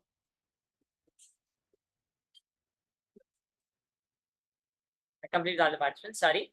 So now we're going to be entering into this power, scanning our own pulse. As we understood with that Shastra Pramana, how when we witness ourselves, we can actually, this whole power, how when we scan our body, we'll be able to say where and all we are unnecessarily holding all those non-integrities. Wherever we are holding the non-integrities, immediately where we'll be able to see it manifesting in our reality is in our body. Swamiji says, if you feel overburdened with responsibility, you'll feel shoulder pain. All of these, where and all are you? If you are bringing boredom, you'll feel lazy. You can see it immediately in your body manifesting. So when we are able to scan our body and see, we'll be able to see how we can complete where and all we have to realign our integrity and manifest Paramashivoham in our lives. So as we saw the Shastra Pramana, we're now going to be entering into the power manifestation. I request all the participants, now you can scan your own pulse. You can measure your own pulse first and then scan the pulse. First you can scan the pulse and then you can measure the pulse and verify how it has manifested. So just visualize Swamiji now. Hold Swamiji, hold that powerful cognition which was revealed during the session now. Completely let us integrate ourselves towards Swamiji. When we integrate ourselves to Swamiji, the whole cosmos will be fine, Swamiji saying. That means the whole world, whatever we perceive, will be completely in that same space which Swamiji is manifesting, that same frequency. So let us now chant the Mahavakya and start the manifestation for this power. Paramashivoham Om Nithyananda Paramashivoham Om Nithyananda Paramashivoham Om Nithyananda Paramashivoham Om Nithyananda Paramashivoham Om Nithyananda Paramashivoham Om Nithyananda Paramashivoham Om Nithyananda Paramashivoham Om Nithyananda Paramashivoham Om Nithyananda Paramashivoham Om Nithyananda Paramashivoham Om Nithyananda Paramashivoham Om Nithyananda Paramashivoham Om Nithyananda Paramashivoham Om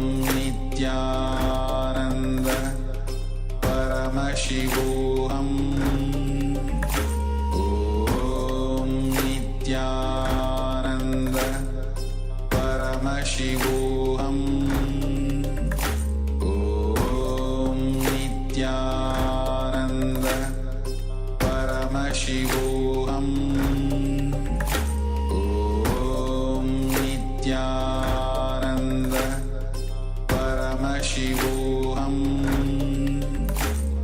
Om Nithyananda Paramashivoham Om Nithyananda Paramashivoham Om Nithyananda Paramashivoham Om Nithyananda Paramashivoham Om Paramashivoham Om Nithyananda Paramashivoham Om Nithyananda Paramashivoham Om Nithyananda Paramashivoham Om Nithyananda Paramashivoham Om Nithyananda Paramashivoham Om Nithyananda Paramashivoham Om Nithyananda Paramashivoham Om Nithyananda Paramashivoham Om Nithyananda Paramashivoham Om Nithyananda Paramashivoham Om Nithyananda Paramashivoham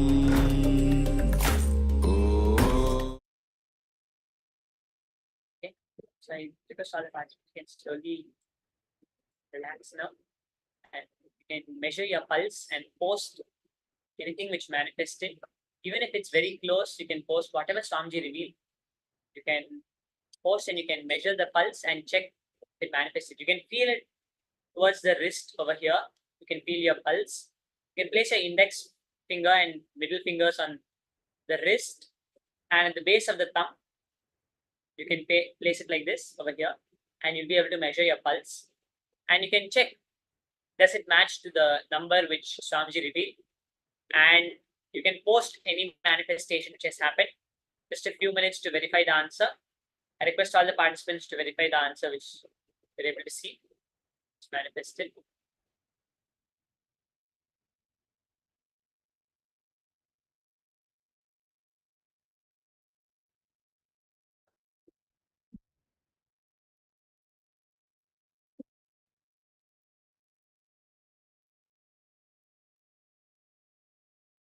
So with that, now I thank all the participants for participating. You can post anything which has manifested.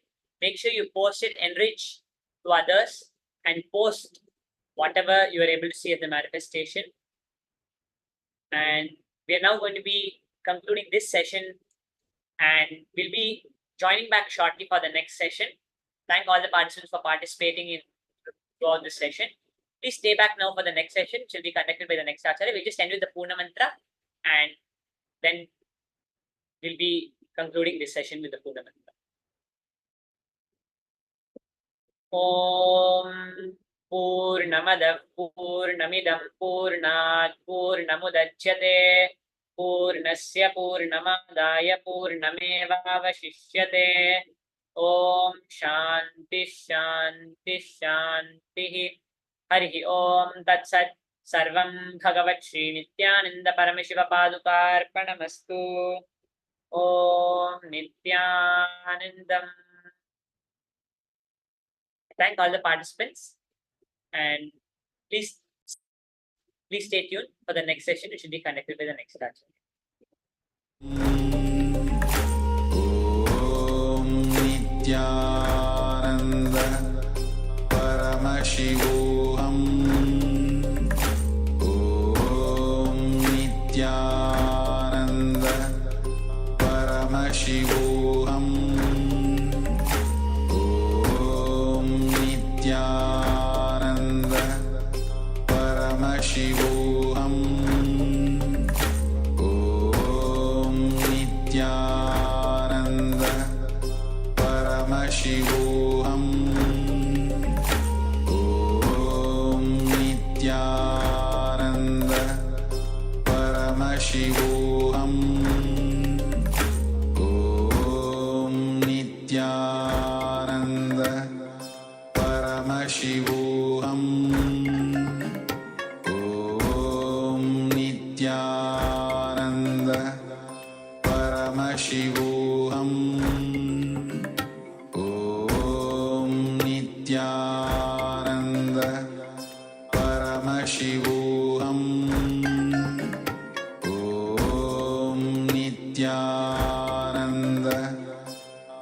Paramashivoham Om Nithyananda Paramashivoham Om Nithyananda Paramashivoham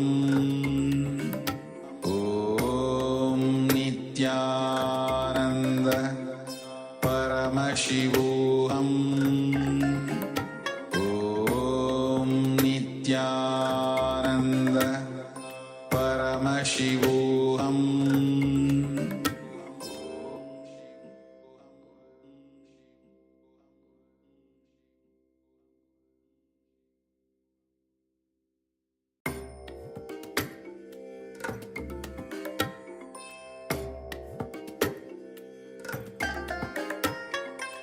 I bless you all. Let you all open all your three eyes and manifest the powers of Mahasadashiva. Om Nithyananda Paramashivoham Om Nithyananda Paramashivoham Om Nithyananda Paramashivoham Om Nithyananda Paramashivoham Om Nithyananda Paramashivoham Om Nithyananda Paramashivoham Om Nithyananda Paramashivoham Om Nithyananda Paramashivoham Om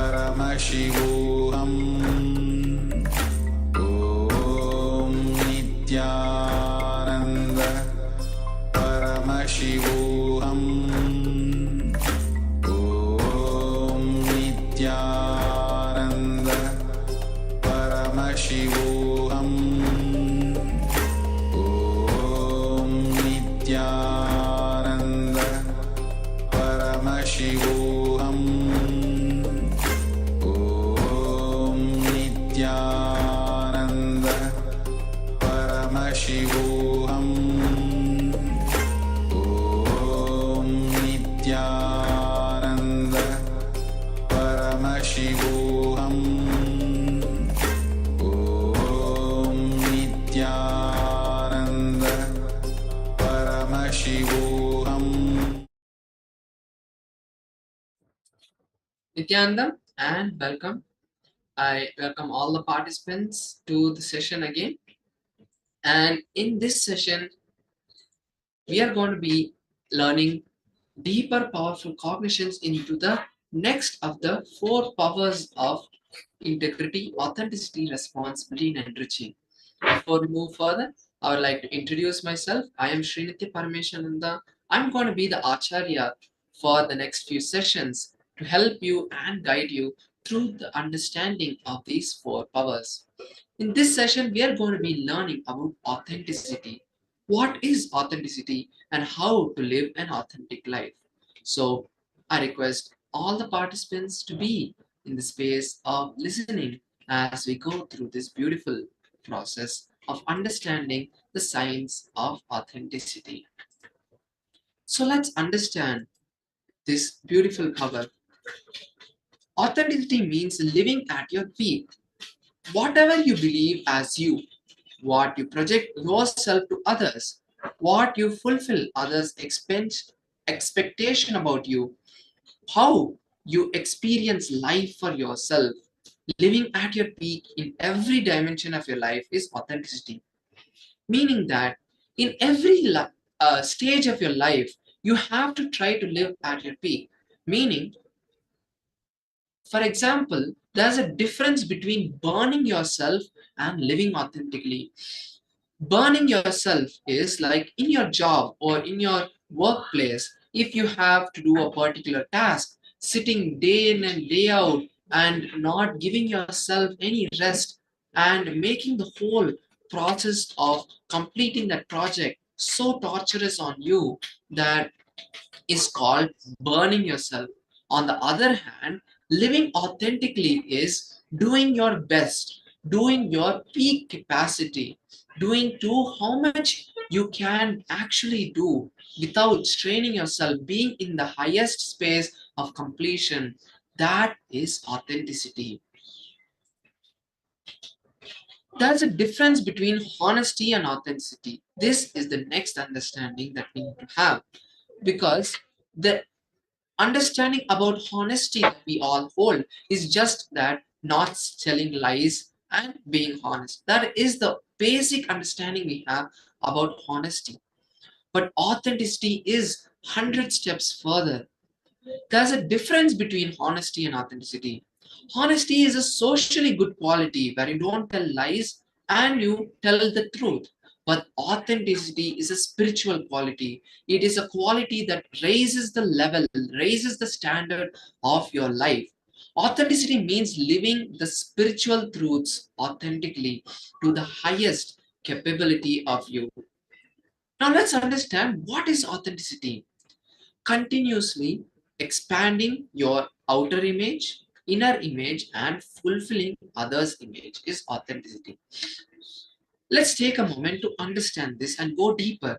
What does this actually mean? There are three levels of understanding and expansion that you need to have to experience authenticity. One is your inner image, expanding your inner image. Second is expanding your outer image. And the third is fulfilling others' image. So let's understand what is expanding your inner image. Inside, we have hundreds of powerless cognitions that we feel about ourselves. For example, we may think about ourselves that, oh, I am not capable of manifesting wealth in my life. I cannot manifest. Every time I go to a job, I get fired, or I'm not just able to do it. That is a low self-image that we have about ourselves at the lowest level. And at the highest level, we feel that we are not Paramashiva. But expanding our cognition is expanding your inner image, feeling that you are Paramashiva and you can manifest anything, not just wealth. That is the understanding of expanding your inner image. Let's next understand what is expanding our outer image. Expanding our outer image is expanding how we show ourselves to others, how we show ourselves to life, how we express our identity. Sometimes we may just be a person who kind of gives the ideas to people but actually doesn't do much work, and we will itself know this, that we actually don't do much work. We give ideas a lot of times, we kind of make other people to do, but we ourselves don't do so much. We just try to show that we are doing so much, but we actually don't do. This is a very low outer image. The actual outer image that you have to hold, for example, in our workplaces, where you are a role model, where you are a person who actually does the work, makes the whole team have the same powerful cognition that when they work, when they take responsibility, only they will be able to manifest life in the way they want.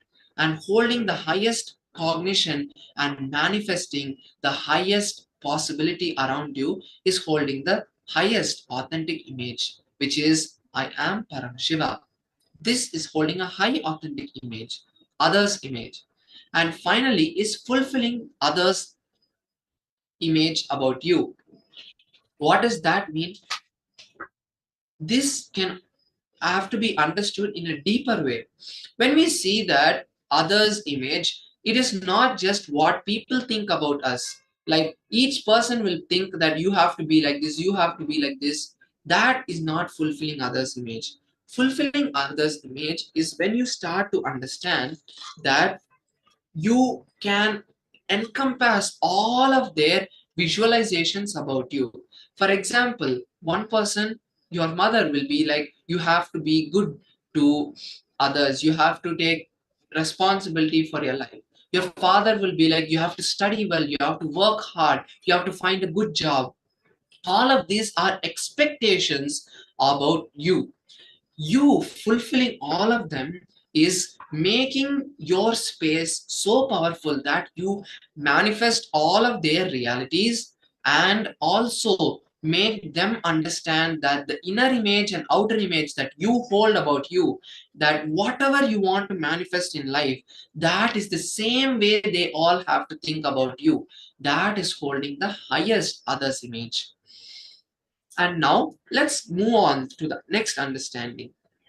Taking responsibility even for what others believe you have for them is authenticity.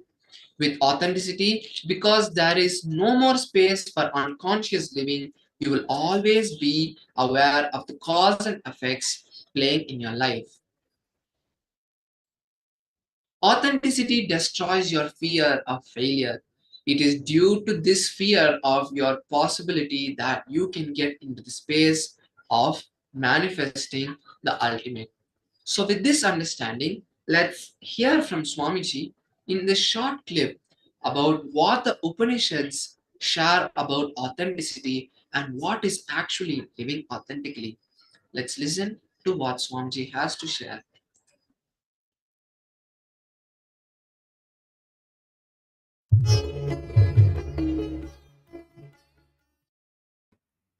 Understand, in all power manifestations, same logic works.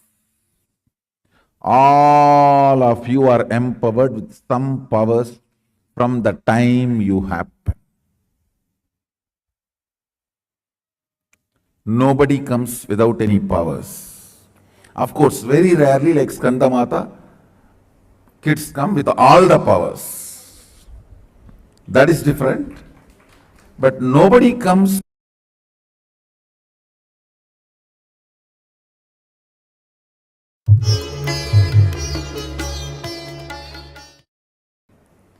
Understand, in all power manifestations, same logic works. All of you are empowered with some powers from the time you happen. Nobody comes without any powers. Of course, very rarely, like Skandamata, kids come with all the powers. That is different. But nobody comes without any powers. All of us come with some powers. When the power manifestation starts, what is the impact of that on the existence? That is too important. That is why I am saying the fuel with which you need to fill yourself, integrity based, authentically inspired, responsible enriching. If this is the fuel with which you are functioning, any power manifestation happens through you will do so much good to you and society. You will be constantly empowered with more and more power. Whether the power manifestation through you is good or bad will be decided based on what kind of an inner space you carry. The response happening inside from outside and outside from inside, this matters for power manifestation. No, this matters, understand? Especially for your consciousness to be empowered. Empowering, right? Fueled beings. Beings who function based on right fuel. Your problem is not Whether good or bad, your problem is only whether to be active or tired and bored. Even to be negative, you don't have interest. You need to change the fuel of your body and mind functioning. Pure sattvic food and morning yoga instead of coffee to wake you up. Integrity, authenticity, responsibility and enriching. This thought current to keep you alive than any violence or lusty thought currents to keep you alive. Actually, I have seen many people who are so-called successful in the society, that is why it is called society. Because everything is so. No, those people, when they come into the Adhinam, suddenly I see them empty. And they are saying that I was managing $100 million business, $25 million business. How is it possible?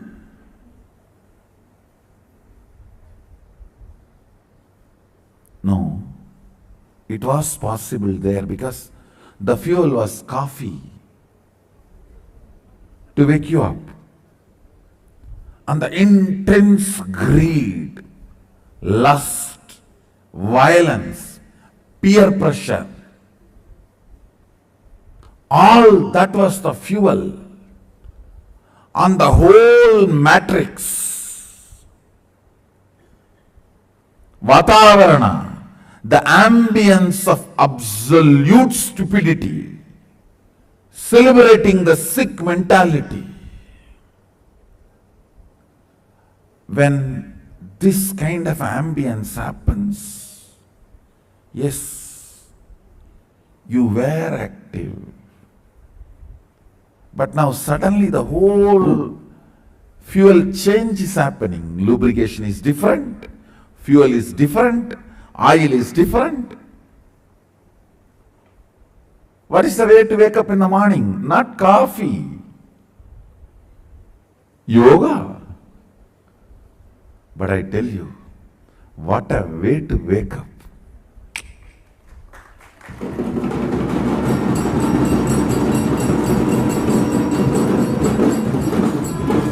Coffee means what? Putting the toxins inside your system to wake you up and flush you up. Understand? While you are living,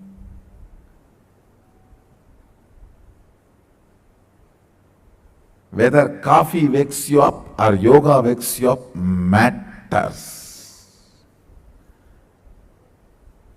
Not only to decide the number of years you are going to be in the body,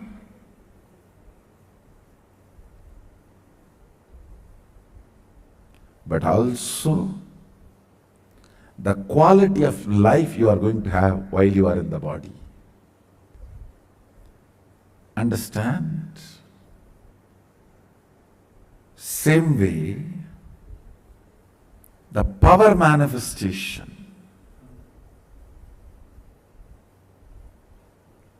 manifesting powers, its intensity, its quantity and quality is decided by what is the impact of your power manifestation on humanity. If more power manifests through you, is it good for the world or bad for the world? So understand. Let the power manifestation happening through you, in you, manifest as smile, gesture of love, the tear of bliss. I'll tell you a secret. Only in sadness it should be called tears, because it will come one drop by drop by drop by drop. In bliss, it will always be continuous flow. It should be called as singular, in singular tear, not tears. Understand?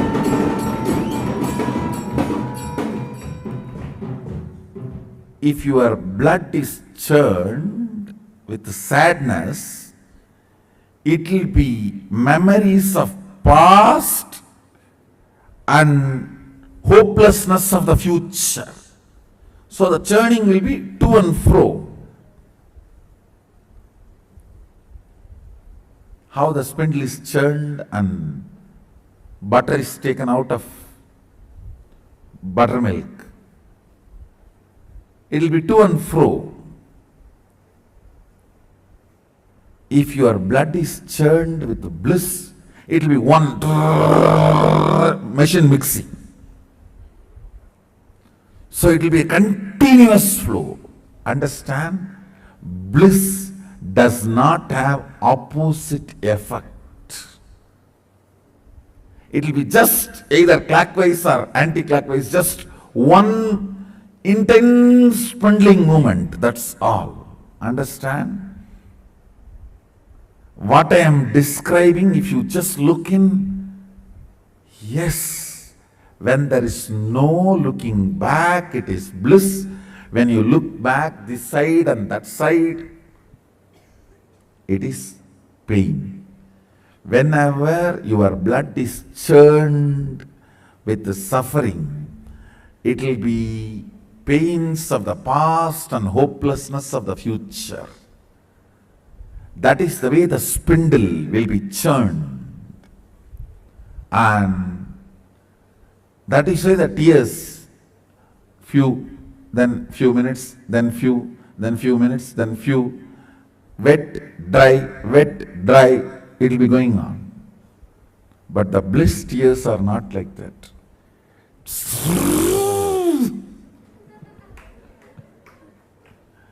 And it will be a continuous one flow, single flow. There will not be any looking this side and that side. Bliss does not refer your past or future. No. When you are blissful, neither you refer about your past, nor you refer about your future. That is why I say, being in Nithyananda is the most powerful spiritual practice for manifesting powers.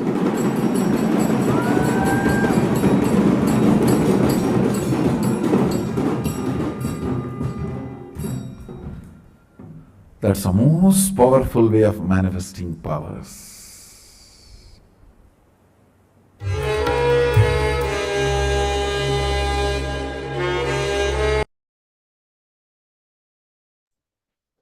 Yes.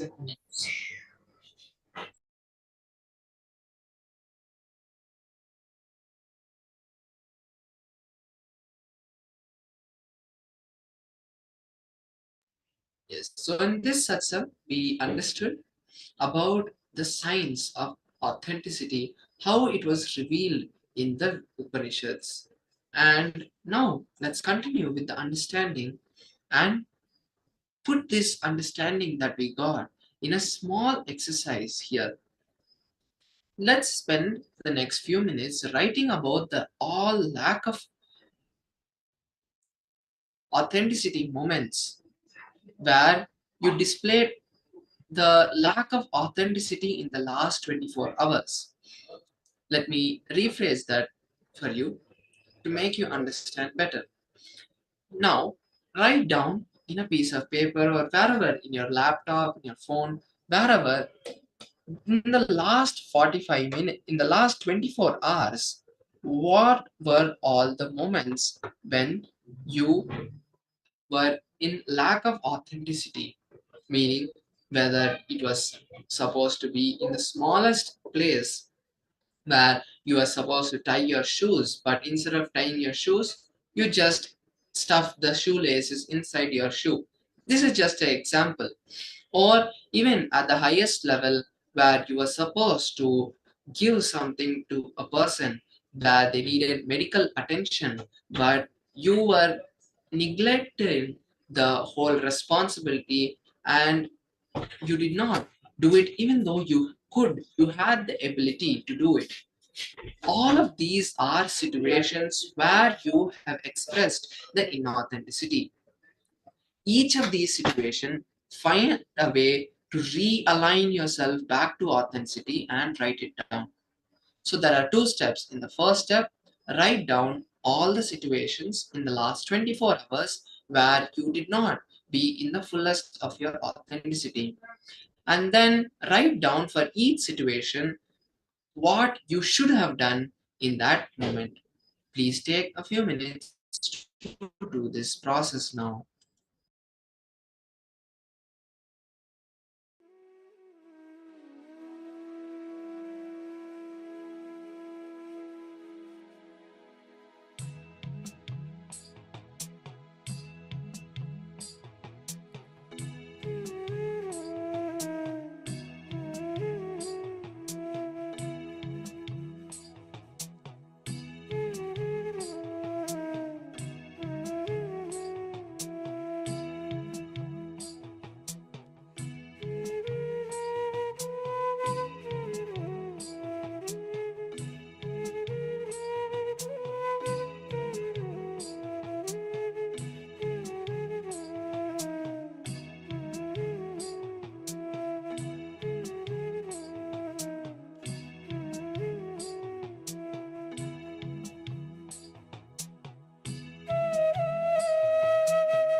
the software with which you are operating,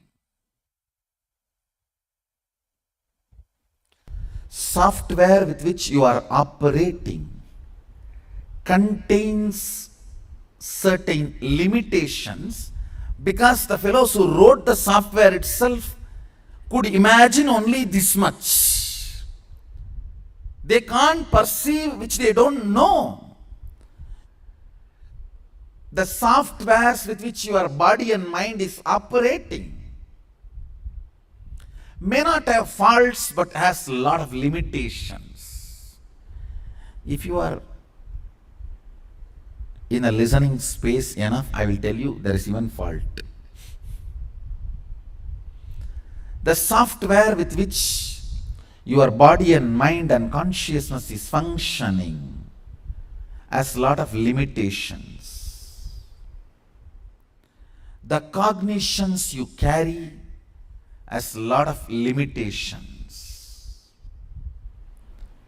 The first step human being need to learn is manifesting powerful cognitions in every step of your life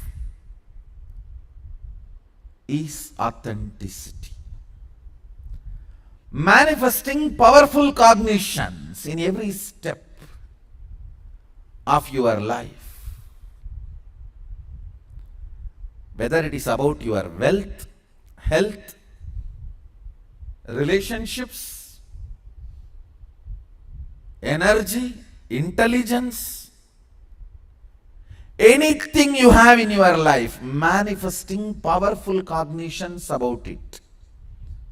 For example, you can look at your life and say, wow, so many years I managed so many problems, then I can be really through my whole life. If I can manage this much, why not anything further? This is powerful cognition. Or you can also manifest, I am already tired, feeling heavy. What am I going to do if something more comes tomorrow, day after tomorrow? You can manifest that cognition also. Going on manifesting powerful cognitions about everything is authenticity. About wealth, life, intelligence, health, body, knowledge, good, bad, fears, hopes, desires, life, relationships, about everything. Master is a message from cosmos, software update available. You can say, do it now or not now, remind me later, remind me in the night. You can press anything. I am just a pop-up saying software is updated, ready. Ability to go on manifesting powerful cognitions about your money. I made so much. Only the first rupee is difficult. You see, first crore you have to make it with your blood. The first crore will make the second crore just using your sweat. And the second crore will make the third crore. You don't even have to give your blood or sweat, just spit.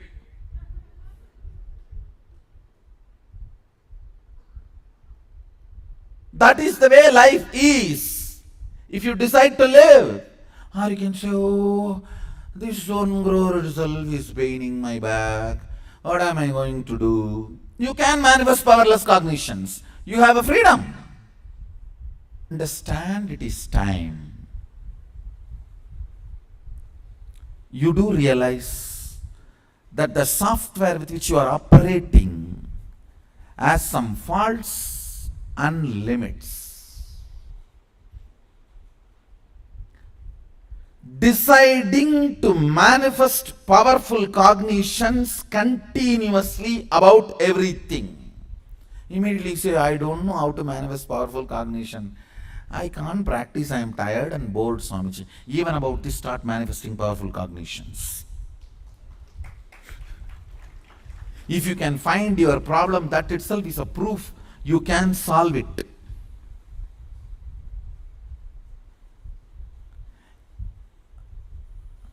Among the billions, it is only few thousands are awakened to this truth. If this truth falls into my ears, Sadashiva is graceful and compassionate enough. He will make that as an experience in my heart. If he can reach this to my ears, can't he reach this to my heart? If he is reaching to my ears, he is going to reach it to my heart.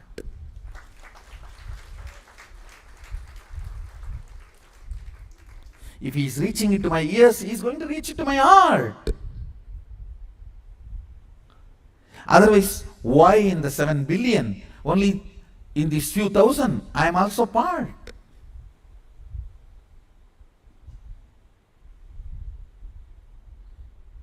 You might have been here due to various reasons. Maybe your girlfriend pushed you, or your mother pushed you, your friend pushed you, your family pushed you, or you saw the flyer somewhere. Whatever may be the reason you are here, but now understand the purpose why you are here. Reasons are not purposes. Reason may be different. Now you need to know the purpose.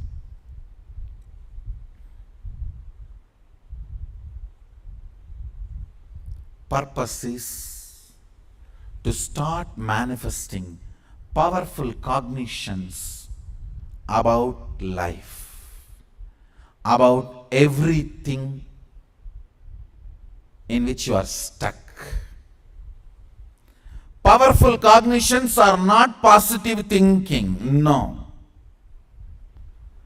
Thinking itself is stupid. How can there be something positive about it? Thinking itself is negative. How can there will be something positive about it? Powerful cognition means consciousness breaking the limits of body-mind. Positive thinking means you have to logically practice it. Practice is 4-letter word in our Sangha. No. Practice means your logic trying to take over your depth. Cognitive shift means your depth dictating to your logic.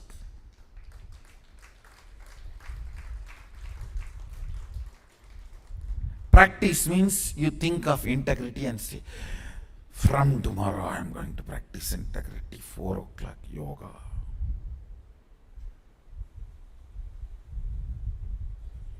And 3:57, the alarm clock gets a big bang, dung! And then you curse everyone in the planet Earth. Who made the alarm? Who brought it to your bed? Who asked you to wake up? Everyone gets their share of curse. And then you don't know what happened. When you are again awake, it's already 8:30. This is what is practice. Stupids practice. The stupids, gurus teach practices. Mysore Road does not teach practice, it teaches cognitive shift.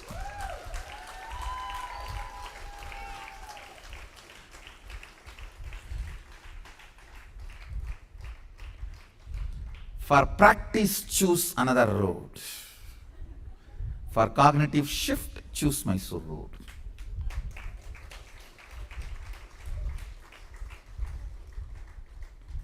I am not interested in teaching you any practice, no. I am interested in teaching you cognitive shift. Depth, your depth, your depth.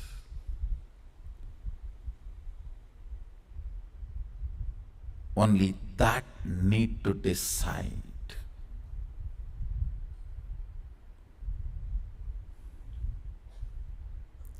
All practices are so-called teachers trying to cover their ignorance, their inability to give you solution. They may be super capable in analyzing your problem. That does not mean they can give you solutions. Like psychiatry, psychoanalysis. They have amazing technical terms. If you go to a psychoanalyst or psychiatric psychoanalyst and all that, in 1 year you will become a doctor. You know all technical terms of analyzing your problem. Conscious, subconscious, unconscious, supraconscious. You can take sessions and lessons and classes, but you don't know the solution. Because even your doctor doesn't know. Ability to analyze problem does not mean they have a solution. Diagnostic centers are different, hospitals are different, surgery theaters are different, capacity to do surgery is different. Understand? The first fundamental principle I wanted you to understand now. Go on manifesting powerful cognitions about everything in which you are stuck in your life.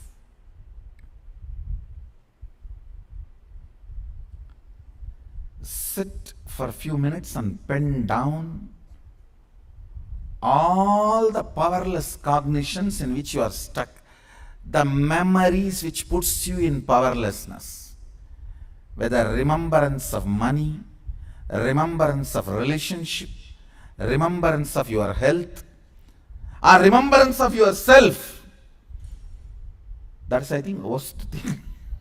Nobody wants to remember themselves. That is why they try to go for vacation.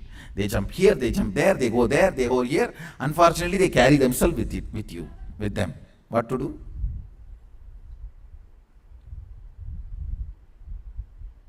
How much you will put the camera all the time outside? How? What a beautiful destination, vacation place. But inside it is saying, no, I am not interested.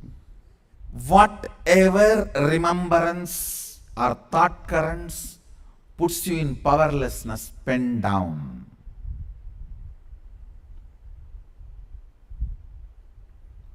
Manifesting powerless cognitions is inauthenticity. Manifesting powerful cognitions is authenticity.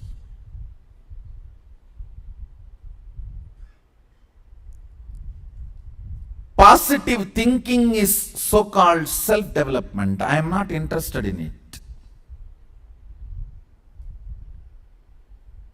Because that need to be practiced here. Manifesting powerful cognition is totally different level. It is not in the thinking level. It is in the superconscious level. Superconscious intervening in your style of existing is what I call conscious shift, cognitive shift.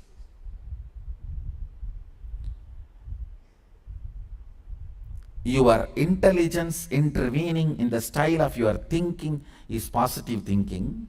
Your superconsciousness intervening in the style of your existence is cognitive shift.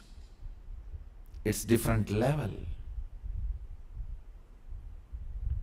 If I have to give you more precise difference, in positive thinking you need to practice, in cognitive shift you just need to declare. In positive thinking you don't need initiation, Shaktipada. In cognitive shift, Shaktipada starts the whole thing. In positive thinking there is always negative thinking. The superconscious breakthrough, there is no negative superconscious breakthrough. In positive thinking, it is trial and error. It is in the superconscious breakthrough, the cognitive shift, it is trial and success.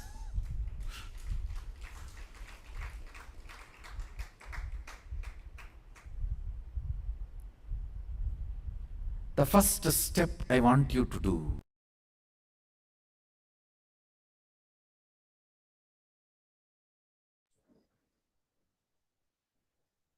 Yes, that was the beautiful satsang that Swamiji shared to all of us about the science of authenticity.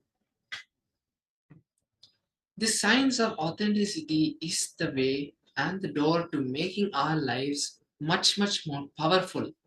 Because when we start living authenticity, it is not just another discipline that we are going to be living, it's a power we are going to be radiating all around us. So, now in this next session, we are going to be putting this knowledge that we have just got about authenticity into our lives and experiencing the power of authenticity.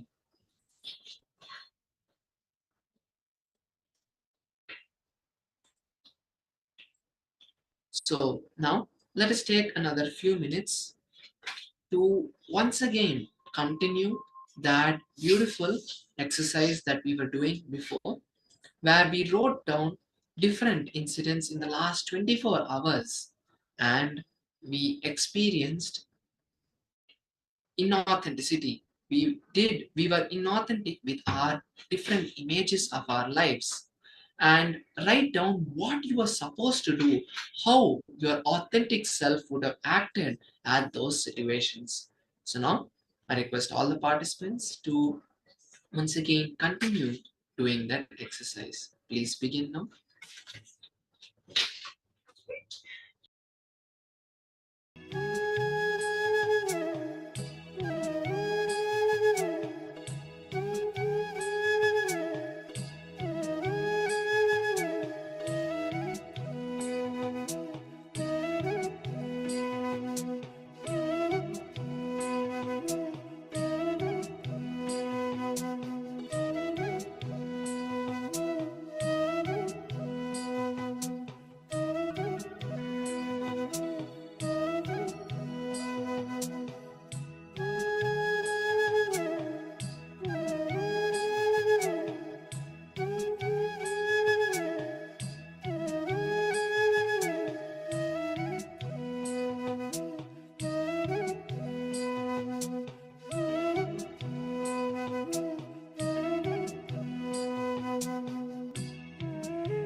Yes, slowly, very slowly, please relax. And now, with this powerful space we have built inside all of us, we are going to be now manifesting the powers of Paramashiva. Now, throughout this session, we understood about authenticity and how the power of authenticity that raises inside us is going to not just be a new discipline, but it's going to be changing our life, because when we live from the space of authenticity, we are manifesting our best at every single moment. And it is not a practice, but it happens 24 by 7. And when you live like that, things just happen around you. The way people relate with you changes completely. You are living in a next level space. With this understanding of authenticity, let us now enter into a round of body scanning. The power of scanning any person and seeing what their ailments are. So now I request all the participants to call a family member, a friend who you have not met earlier, and ask them if you can scan them. Explain to them that you have been initiated into this power of being able to scan anybody and see any problem, any ailment they are facing. You will write down whatever you see, any medical issue that you see in them, any pain, any discomfort you feel in them and see in them, and then share it, verify, and then tell in the chat how you have experienced.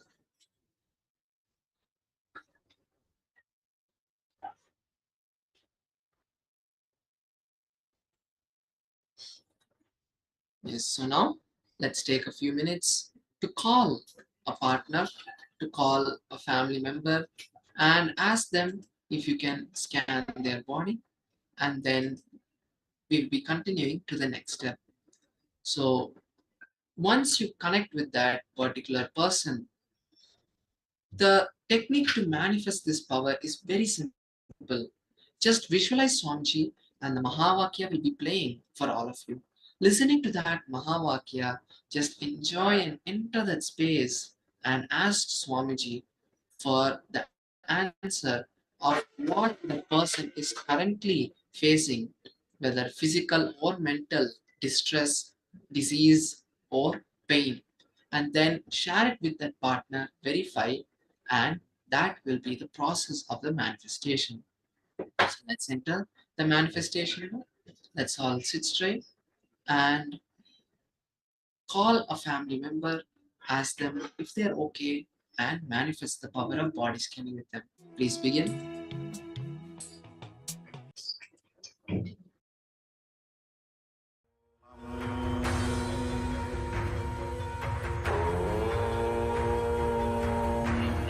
Nithyananda Paramashivoham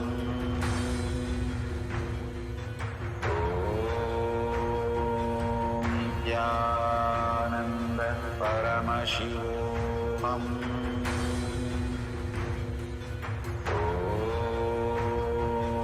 Nithyananda Paramashivoham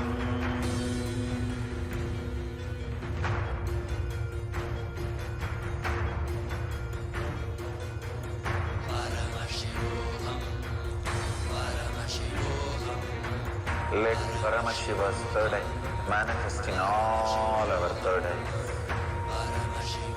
Let the Amrita pour, let the Vanni open up, manifest in all of us.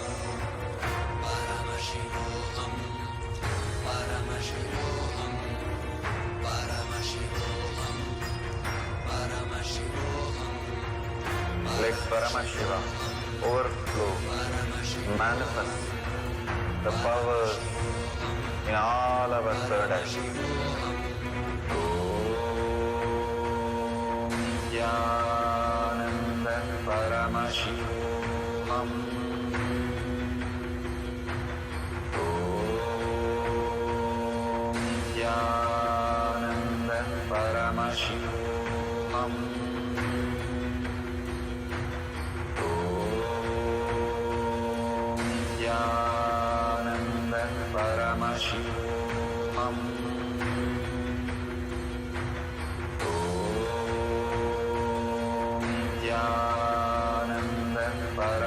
Paramashivoham. Om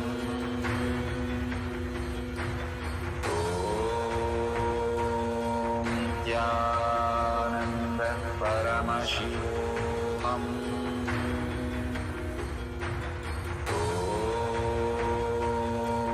Nithyananda Paramashivoham.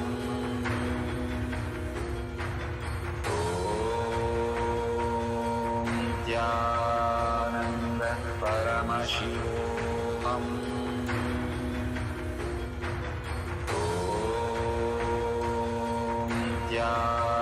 Nithyananda Paramashivoham. Om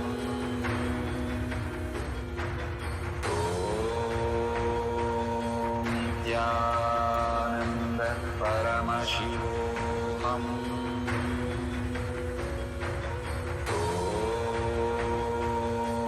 Nithyananda Paramashivoham. Om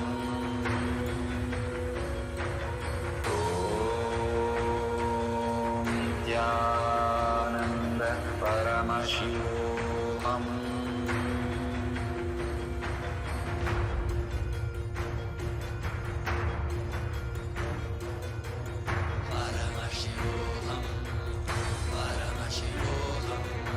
Let Paramashiva's third eye manifest in all our third eyes. Let the Amrita pour, let the Vani open up, manifest in all of us.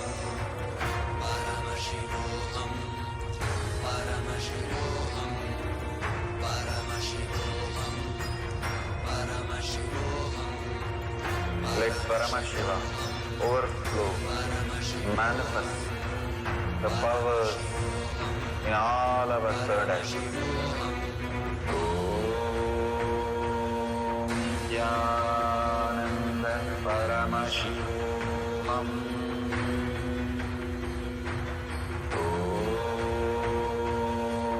Nithyananda Paramashivoham.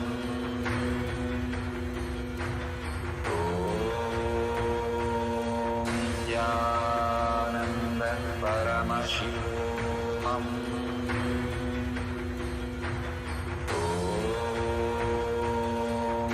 Nithyananda Paramashivoham. Om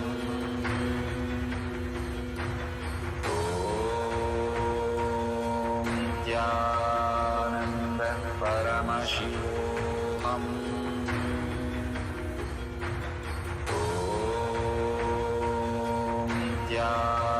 Nithyananda Paramashivoham. Om Nithyananda Paramashivoham.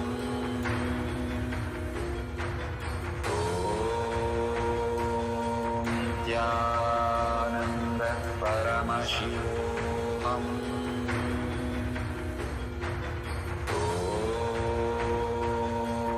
Nithyananda Paramashivoham. Om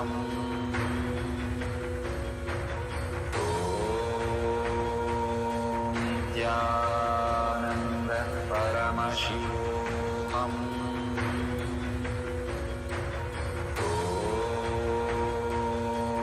Nithyananda Paramashivoham.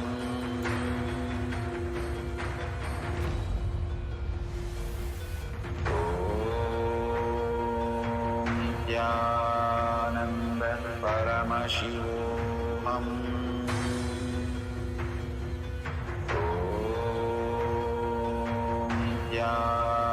Nithyananda Paramashivoham. Om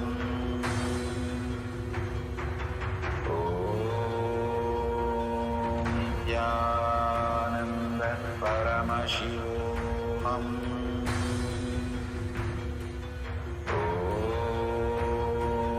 Nithyananda Paramashivoham. Om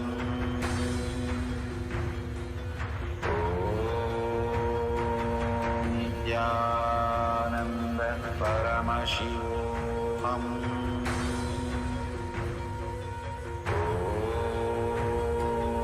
Nithyananda Paramashivoham.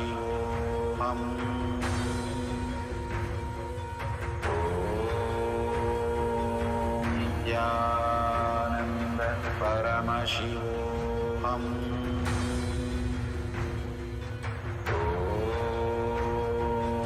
Nithyananda Paramashivoham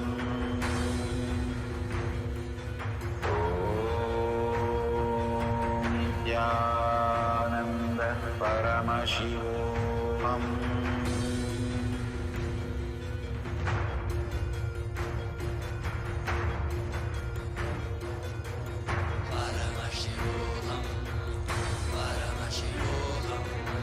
Let Paramashiva's third eye manifest in all our third eyes.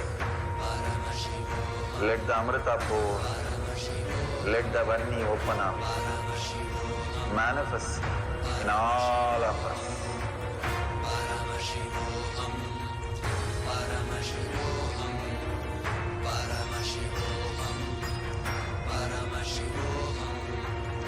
Let Paramashiva overflow, manifest the powers in all our third eyes. Nithyananda Paramashivoham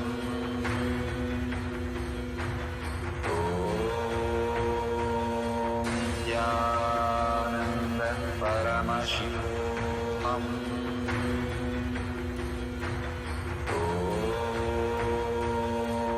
Nithyananda Paramashivoham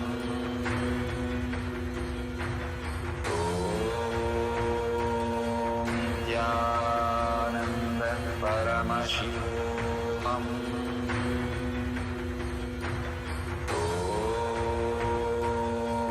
Nithyananda Paramashivoham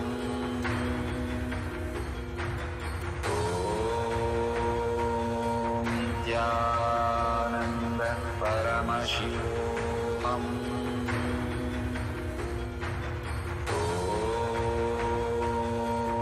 Nithyananda Paramashivoham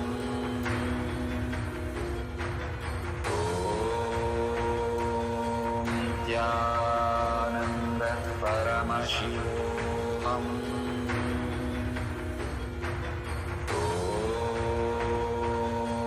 Nithyananda Paramashivoham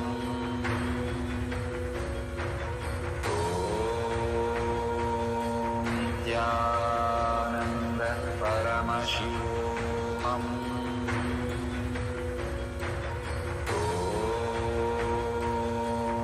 Nithyananda Paramashivoham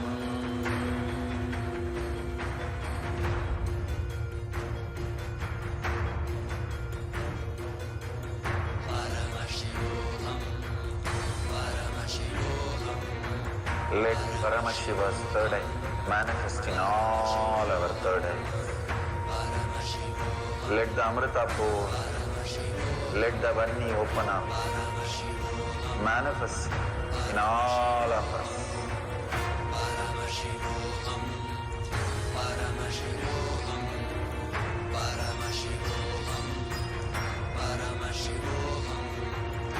Let Paramashiva overflow, manifest the powers in all our third eyes.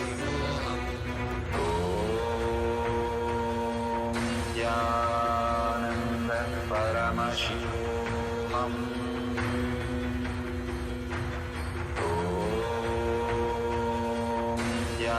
Nithyananda Paramashivoham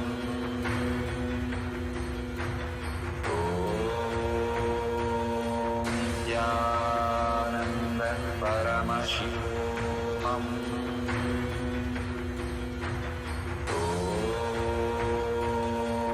Nithyananda Paramashivoham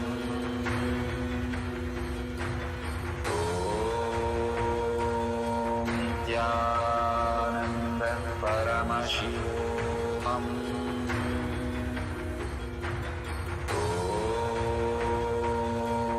Nithyananda Paramashivoham. Om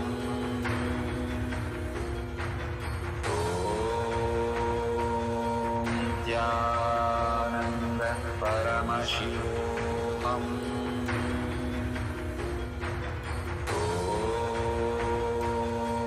Nithyananda Paramashivoham. Om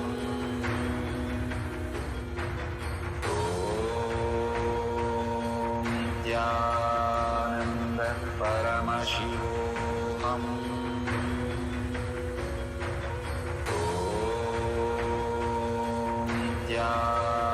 Nithyananda Paramashivoham. Om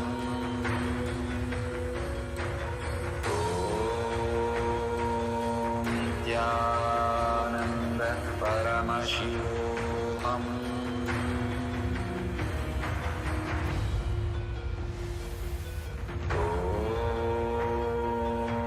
Nithyananda Paramashivoham. Om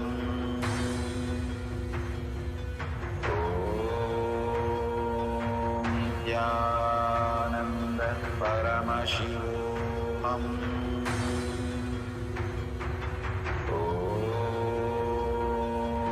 Nithyananda Paramashivoham. Om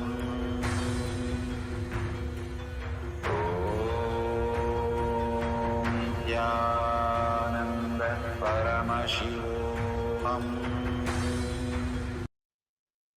Yes, I hope all the participants, you had a beautiful round of manifestation and you were able to manifest the powers of body scanning, ability to scan the partner and give them the solution what they were going through now. So now, before we go on to the next session, let us take some few minutes to share on social media our experiences during this round of the manifestation. So I request all the participants and viewers to take a few minutes now to share your experience in the social media platforms about how you experience the power of body scanning and what you understood during this session about authenticity. So I'll be joining you back after a short break. And before that, actually, there are a few questions that are there. Like Abdin is asking, can you give me a small brief on authenticity? Yes, authenticity is the ability, the power to live at your peak capacity.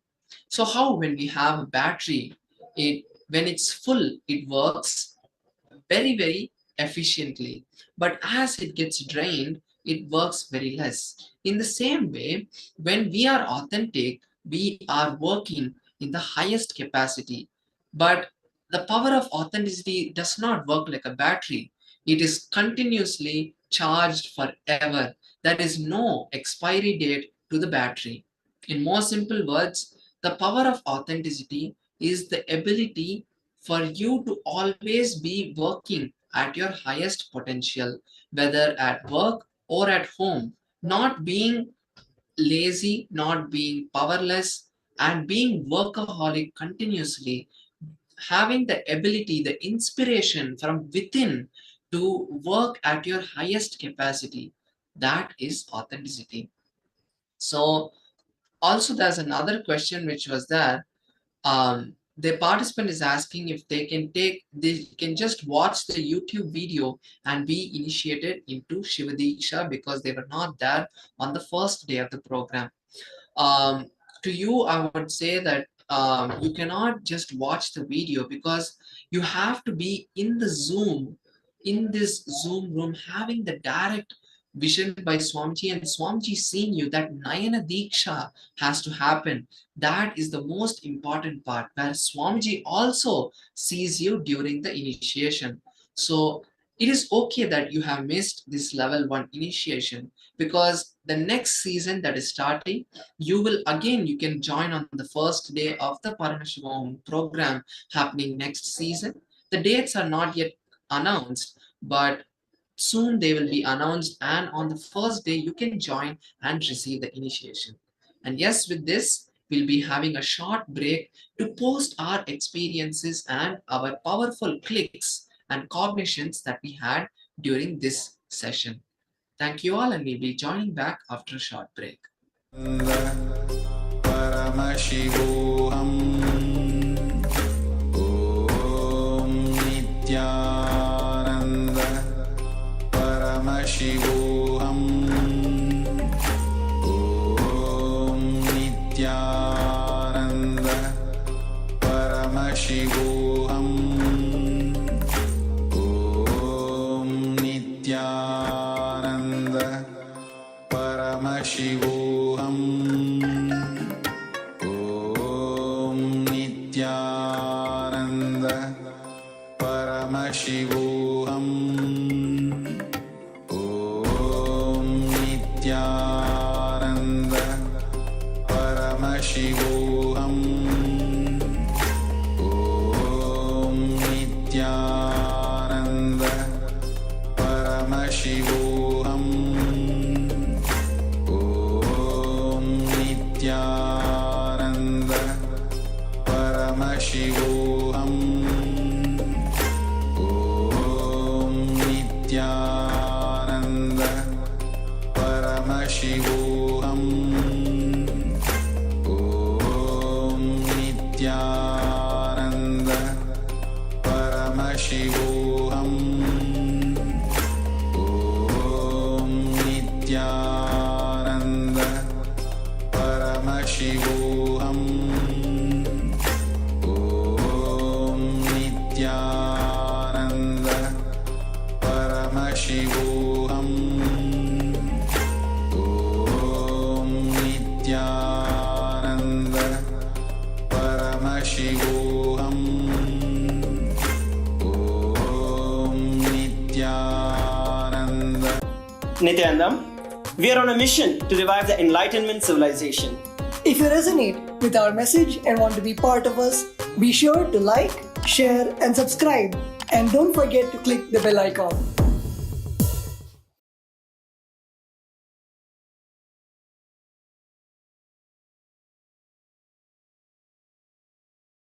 Om Nithyananda Paramashivoham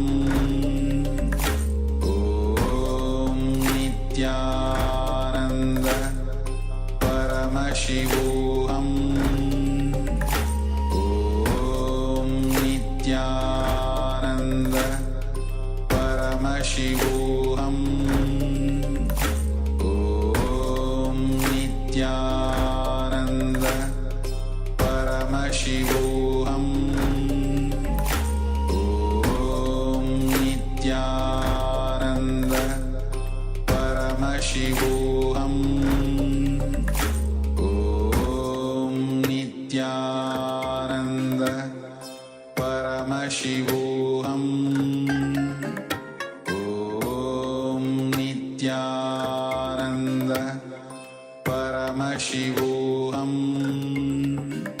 Om Nithyananda Paramashivoham Om Nithyananda Paramashivoham Om Nithyananda Paramashivoham Om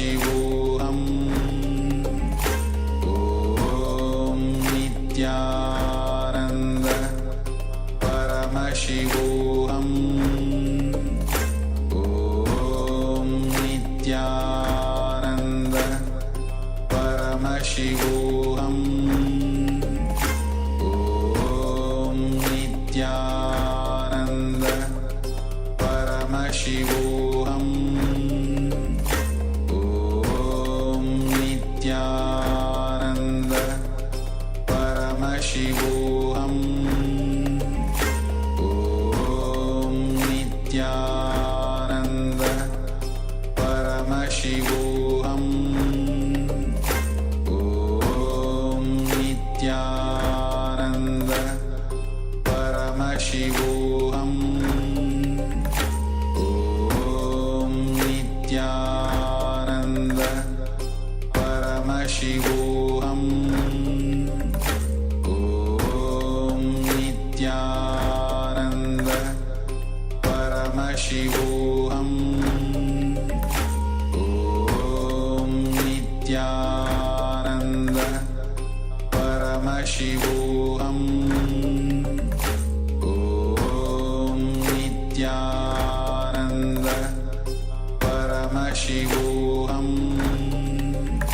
Om Nithyananda Paramashivoham Om Nithyananda Paramashivoham Om Nithyananda Paramashivoham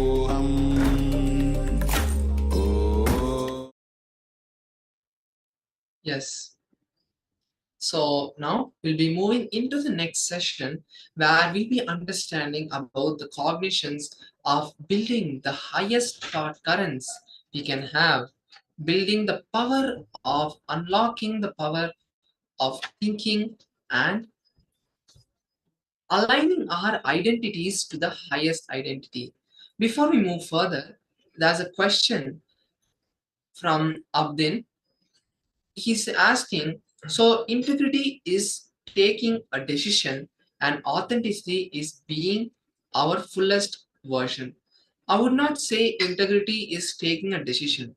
Integrity is all about you being in the space of whether it is time or whether it is a particular situation. How is your innermost being? What is your innermost cognition? Is it a powerless cognition where when you're in a tight situation, you're getting angry or powerless? Or is it seeing that situation from the highest space? Let me go a step deeper to explain integrity a little more. Now, integrity is like, for example, it is being integrated to a particular concept or cognition. That is what manifests as integrity around you. We are always integrated in every way. We may be integrated to laziness, or we may be integrated to powerful integrity itself, to Paramashiva, to being on time. There are so many levels of integrity, but we are always 100% integrated. If you're integrated to laziness or powerlessness, what do I mean by that? If that is your first response, if powerlessness is your first response, whatever is your first response, that is what you're integrated to. So, in any situation, if the first response you have is a powerless response, then you are integrated to that powerlessness because that is what is manifesting from you. Integrity is not in any way related to honesty. If you are integrated, you will be on time. You will be you will tell the truth always. You will be powerful always. You will never be in any situation which corners you because integrity is the cognition. It is a process that you are doing, not just a discipline. In the same way, authenticity is the different level. How integrity is you are being integrated to a particular cognition and that manifests around you as being organized, as being truthful, as being punctual. The same way in authenticity, you are working to your highest capacity. So if you don't have authenticity, you will be in a place on time, but you will not be doing what you're supposed to do. For example, you will be in the school, but you will not be studying. That is integrity because you're being there only by the word. Because when you are there in the word, but not the action, not the context, that is where you're missing authenticity. So, this is the difference between integrity and authenticity. But if you have to say that can I be integrated without being authentic, that actually does not exist. The cognition is when you are integrated, you will be authentic. When you are authentic, you will be responsible. When you are responsible, you will be enriching. This whole circle together is what Swamiji says. We have to breathe air, A-I-R-E, not just air, but air. The A-I-R-E, authenticity, integrity, responsibility, and enriching. These four is like a life. Without that, it is not an option to live. That is the way Swamiji explains this. It is all four together, not just one power. So I hope this explanation gave you the understanding. And let's now move into the next understanding about tuning our thinking to the peak possibility. So the power of thinking is the power to train and tune your thinking to the highest possibility. If we see actually thinking itself here, what Swamiji means by thinking is not the constant inner chatter that's happening, but the ability to plan, the ability to cognize. That is what Swamiji is mentioning here. So the power of thinking is the ability to train and tune our mind to the highest potential.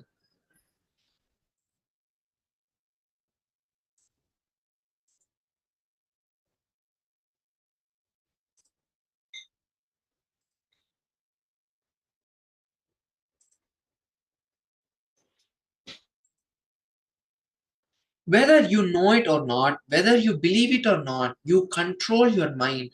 In the same way that you control your body's movements, you can decide and declare who you want to be. It is possible to train your mind and encourage only thoughts that are aligned with your highest possibility, discouraging the completing with dispowering ideas. Is thinking an accident? This question is a very big question that many of us hold when we seek the source of where the thinking happens. When you unlock the power of thinking, you will be able to spontaneously focus your thoughts and achieve the highest potential. Constant functioning at your peak possibility is authenticity. Authenticity is the key to unlock the power of thinking. You don't have just one idea as you imagine. You have four identities, and at all times, you carry these four identities and interact with the world in that way with the four identities. The first identity is the inner image. The first of these four identities is Mamakara, inner image. It is the inner image and experiences you carry about yourself. I am healthy, I am ugly, I am intelligent, I cannot tolerate hard work, I love people, etc.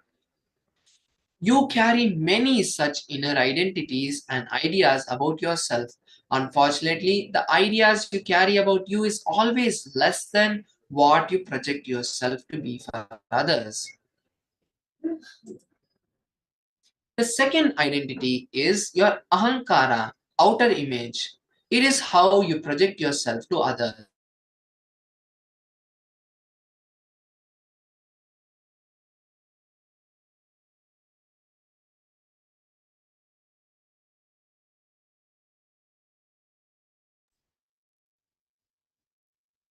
The second identity is ahankara or outer image. That is the way you project yourself to others. If you try to project yourself as a powerful, talented, honest, helpful person, that is what you'll be showing outside. But unfortunately, what you project is always far more than what you believe yourself to be. There's a question from one of the participants. I'll be answering it just in a few moments. Now let's continue understanding about these four identities first, and then you will be able to get a better understanding about the four powers also that we are talking about today. The third identity is outer image, the image or expectation that others have about you. This is what is called anyakara, the other's image about you. How others perceive you may be different from how you are projecting yourself to them, because people create their opinion about you from the subtle signals you give them rather than what you openly project. Human beings are intelligent enough to catch even what you don't say, especially what you don't say. And the final image is life image. The fourth image is very subtle because it's not directly related to you. It is called Swa Anyakara or life's image. Life image is what you expect life to be for you. For example, you may feel life is lonely or life is complicated or life is sacred or life is scary. All of these are different ways you think about life. Please understand this is also your identity because it defines the direct experience you will be receiving from the people and situations in your life. Authenticity means living at the peak of each of these dimensions. The source of the conflict that happens between these four images is a thought pattern that is predefined in a way responding to any situation based on a powerful past experience like failure, rejection, being punished, or subject to abuse, or witnessing death of a loved one. During such moments of crisis, you create an identity about life, like I am weak, or I am a failure, or nobody loves me, life is dangerous, I have to be very careful. Almost all root patterns are negative, even the ones which may lead to success in your life because they are born out of your feeling of powerlessness. Some common root patterns are I am a failure, nobody loves me, I am alone, I am ugly, life is out there to cheat me, I am weak and unhealthy, I am powerless, I am so powerless, I have to please everybody, life is hard, I have to be extra smart, life is too big for me to understand. All of these are root thought patterns. Continuing with the source of the conflict, all patterns that are based on inadequate cognitions because life is different every moment and you need to respond to it spontaneously. But right now you are nothing but a bunch of programmed actions and patterns that you never let your contact life as it happens. You may have thought patterns, but root thought patterns is one of the few defining patterns that are continuously running your life without even your knowledge. Even the conflict among your identities are nothing but the result of the root thought patterns. If you have a certain idea about yourself inside, but you project a different personality outside, that is inauthenticity. If you look deep, all problems arise from a conflict among your four identities. When any of these dimensions is out to alignment with the others, it causes disease, suffering, incompletion in your life. So the main source of when any disturbance happens in your life is always because the four cognitions, the four images you have about life is differing with each other. How does authenticity unlock the power of thinking? All of these ideas you carry are actually thought patterns you carry about you. Even others' image about you is an idea that you have created in them. So you are the creator of all the four identities. Now, when one identity is fighting with another identity, how can you think you will be focused? All of your energy is going to be used in reconciling your fighting identities when all your identities or images are in tune. You will be thinking aligned in one direction. Your thinking becomes clear and sharp like a laser beam. You will awaken the power of thinking. Usually, your inner image will be much lower than your identity you project outside. But understand this is very important. If you can project a higher identity to others, it means that your higher identity is already there in your visualization space, in your thinking space, and whatever you think as yourself, you already have the capacity to turn into that reality. So now there is a small video But before that, let me answer this question that you're asking from the from this cognition that we have experienced. So Ma Chandrasekhar Priya is asking, integrity alone is enough then? I was under the impression it's just keeping your word at every level. Kindly explain. Yes. So that's what I was explaining earlier. Integrity is being integrated to a particular thought current. If you are integrated to powerlessness, you will always be manifesting powerlessness around you. For example, if you are always integrated to powerlessness, what do I mean by that? Integrity to powerlessness is when your first response to any situation is powerlessness, that means you are integrated to powerlessness. If your first response to any situation is, how would Swamiji act in this situation? Then you are integrated to how Swamiji will act in any situation. The way you respond to any situation is the way you will be integrated to that particular thought current. So, are you able to understand this, Ma? This first explanation I'm giving. What integrity is actually? Integrity is being integrated to a particular thought pattern. If your first response to any situation is a powerless reaction, then you are integrated to powerlessness. If your first reaction to any situation is thinking how Swamiji will react in that situation, how Swamiji will behave in that situation, then you are integrated to Swamiji. So this is the first understanding all of us need to have. The next understanding is, if I am integrated to powerlessness,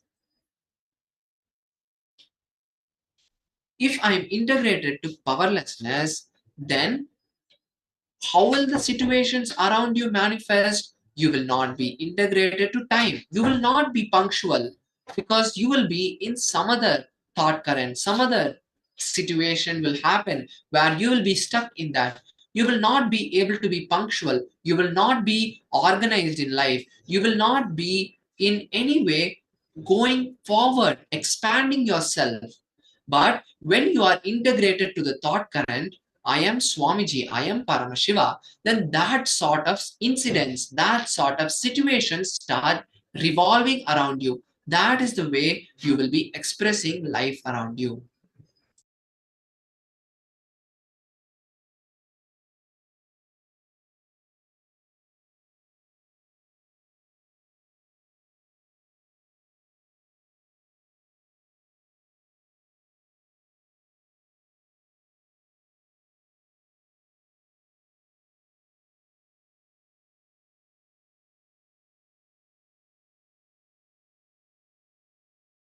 So now you are asking the next question, how do I change my first reaction if it is powerlessness? That is where Swamiji comes here and gives us this technique of first aligning our four images to the highest self. This is where authenticity comes in.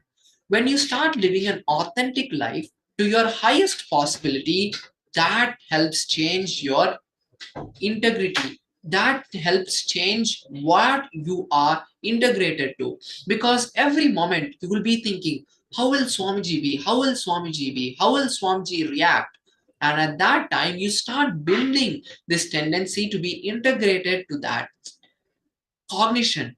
So continuously living based on one powerful cognition will be aligning you to the highest self and making you integrated.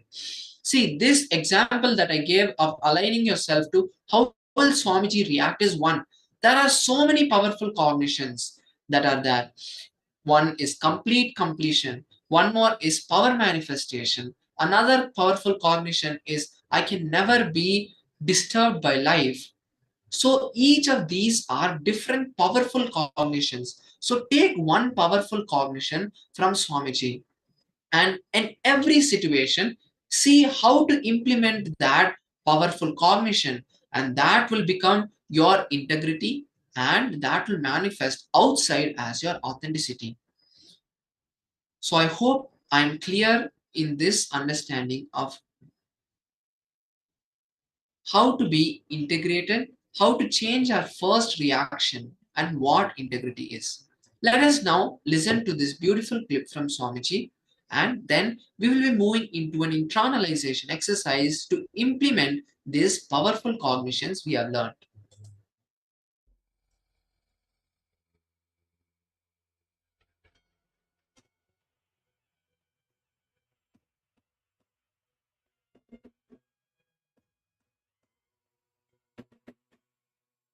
Paramashiva's direct message from KAILASA. Listen. Chidambara, the arena of the cosmic dance, is living space. Understand? Modern day scientists, with their human mind, are able to understand about space only now, too little and too late. Understand? They are trying to understand space. Modern day scientists are trying to understand space. What they understood till now, too little and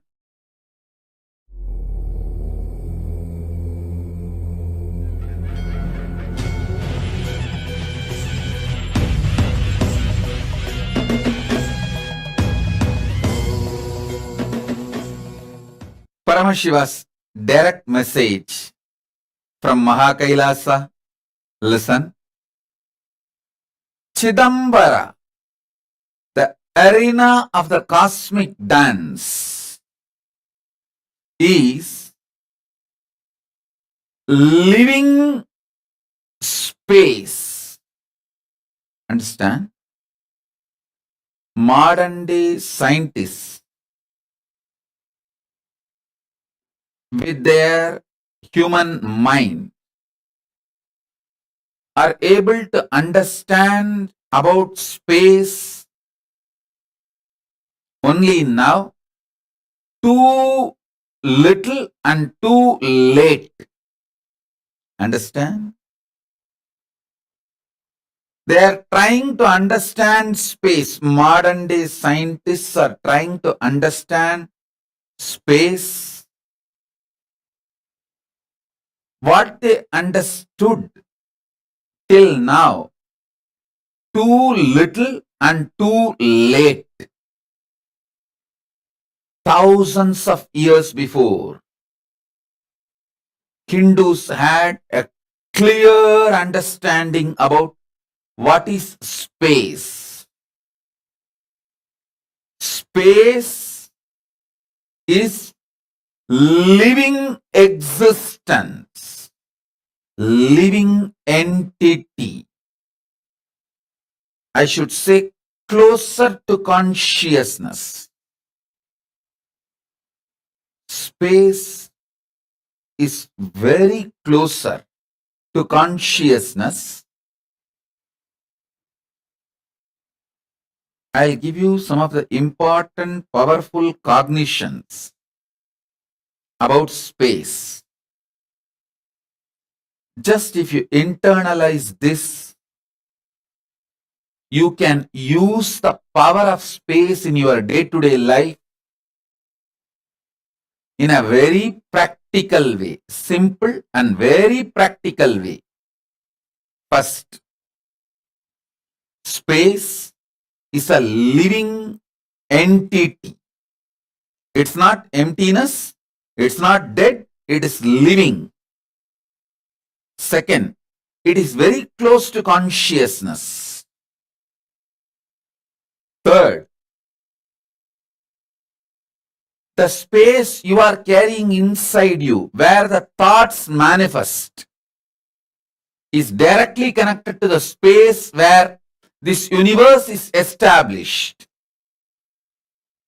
Chidakasa, your conscious inner space is directly connected to Mahakasa, where this universe is established. The space where this universe is established is directly connected to the space, your inner space where you are established. It means you have absolute ability to influence, inspire,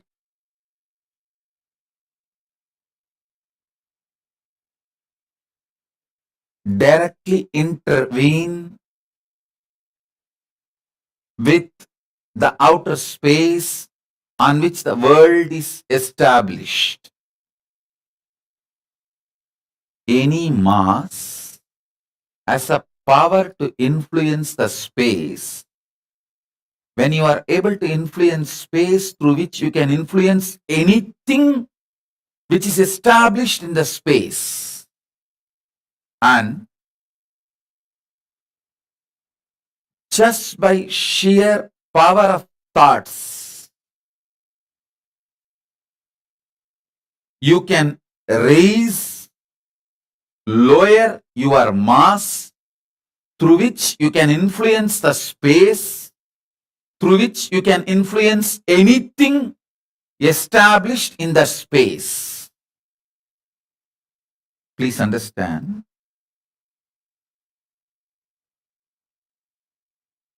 When you meditate on cognize something very heavy, higher than your brain can grasp,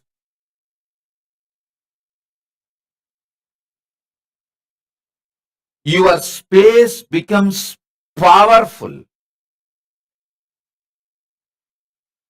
that can influence the space outside,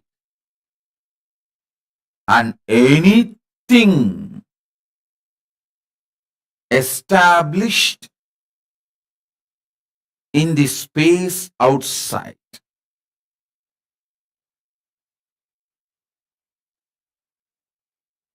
I'll repeat.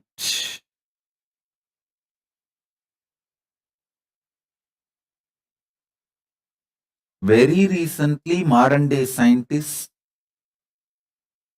are trying to understand how to influence the space, how space can be manipulated to make our lives more comfortable and better. But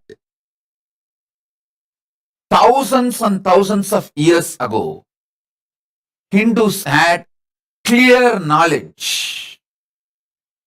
This time-space balancing itself and the speed of the light is constant, and the continuum of time-space balancing itself almost like eternal. All these are known to Hindus long before, thousands and thousands of years before. I'll add some more truths.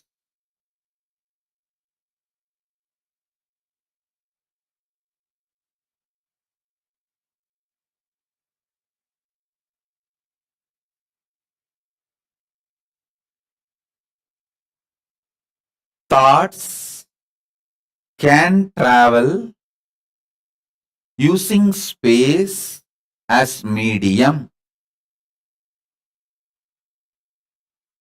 Anything which has a mass can influence space, through that can influence anything established in the space.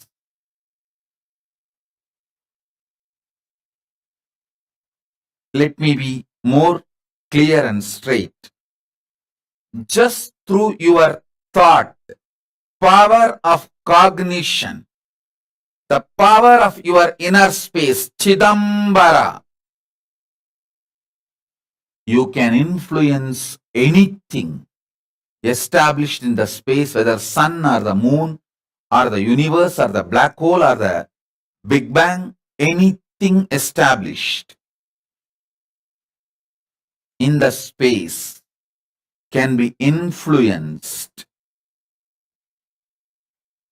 through the power of your inner space.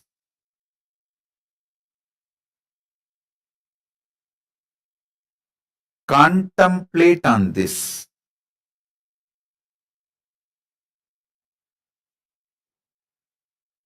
I have come down from Samadhi, brought these few important truths for all of you to chew. Internalize this. I'll expand on this in further satsangs. After the darshan of Sundareshwara and Meenakshi, again, I'm feeling intensely expanded and getting into Samadhi. So with this, I bless you all. Let's all radiate with integrity, authenticity, responsibility, enriching, causing, living Shuddhatvaita Saivam Paramadvaitam. The state, space, powers, being, superconsciousness, and Kailasa of Paramashiva. Paramashivoham. Om Nithyananda Paramashivoham. The eternal bliss, Nithyananda. Thank you. Be blissful.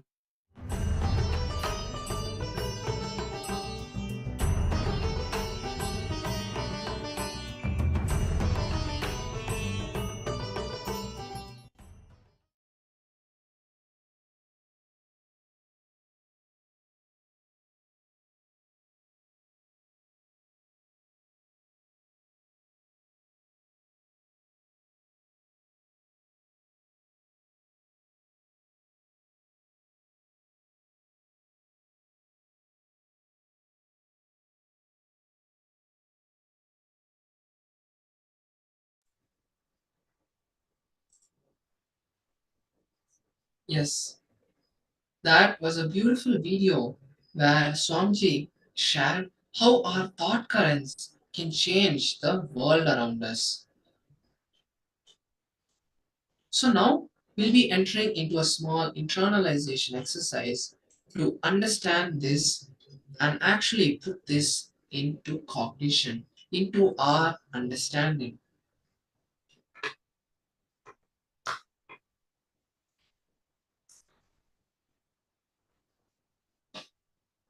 Your thinking goes hand in hand with the way you want to build yourself. These four parts of your thinking need to be completely purified. Looking inside and identifying the image that you carry about yourself, you can rewrite what you feel will be your peak possibility, the best quality you can possibly have for these four images. So, this is what we're going to be doing in this process. We're going to be writing down the four highest possibilities that we can hold.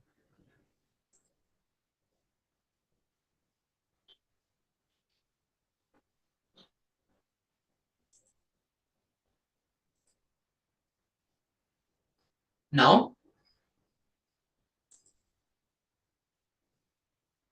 so in your workbook, let's enter this exercise now.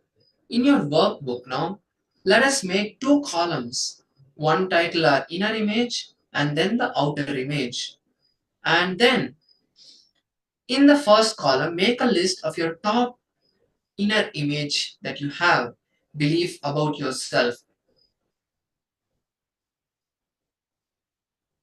Like I am weak, I am friendly, I am unlucky, and all of this.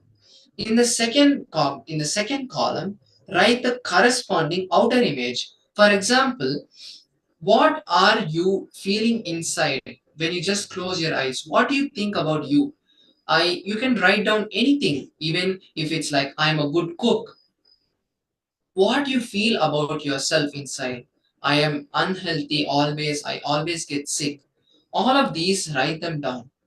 Outside, for each of these images, write down. So if you written inside, if you're written for your inner image, I am weak and I'm healthy, unhealthy always. Outside, you try to show that you're a very bossy person, because when you're not able to be healthy, you start to get irritated, and that irritation explodes outside as bossing around your family members or not being friendly to them.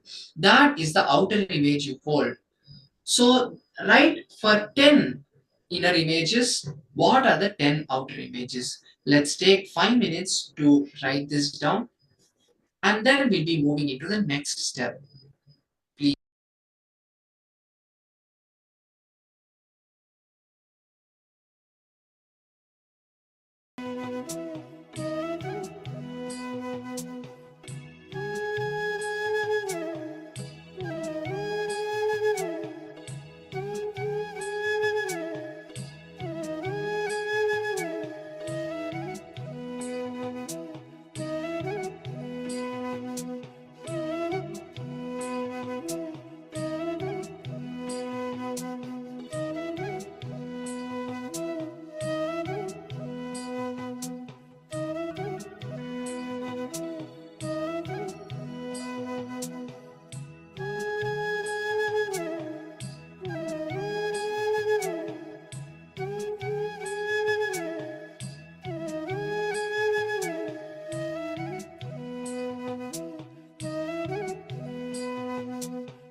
Yes, and now as we continue this first step, let us also just listen to the next step. Now, compare with each inner image and outer image you have noted whether there is a conflict starting to turn your inner image and outer image. What you perceive as you, what you project to others will always be choosing the higher identity. For example, whenever your outer image is higher than your inner image, decide to tune your inner image to the outer image. Don't reduce yourself to project yourself to be for what others think. Increase what you perceive yourself to be for you. This is the understanding that we need to take. Whenever we have a low inner image and a high outer image, raise your inner image to that higher outer image.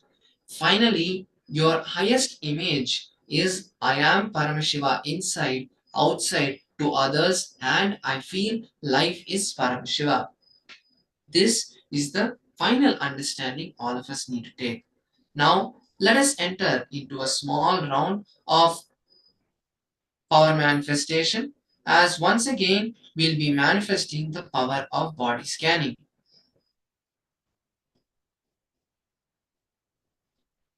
So I request all the participants to once again, you can contact any of your friends or family members and connecting with them, tell them that you're going to be manifesting the power of body scanning with them, and you have just been initiated by Swamiji into this power. So explaining to them, ask them if they're okay for you to manifest the body scanning on them, and then scan their bodies. See for any pain that they're facing, any discomfort they're facing, any dis-ease they are facing. Scan and share with them all the revelations that Swamiji gives you. And at the end, verify with them what they are actually going through and share that at the end of the manifestation. So let us now enter the manifestation. Let's all start calling any one person who will be ready to accept this manifestation and explain to them what you're going to be doing. Connect with Swamiji, visualizing that beautiful darshan you have had of him, and then scan them, reveal to them what you see, verify with them, and share the answer in the chat. Let's begin this process now.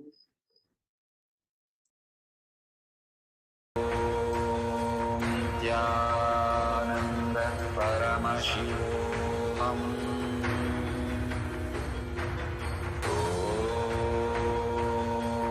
Nithyananda Paramashivoham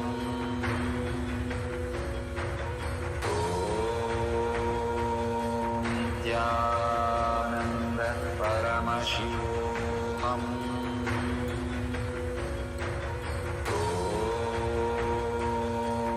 Nithyananda Paramashivoham Nithyananda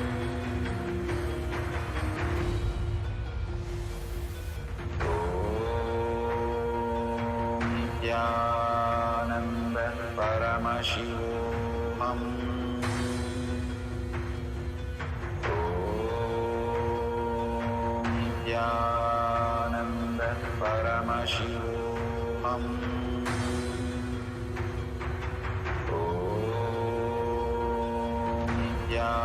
Nithyananda Paramashivoham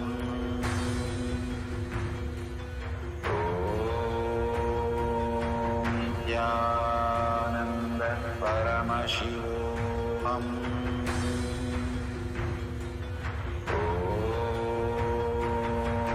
Nithyananda Paramashivoham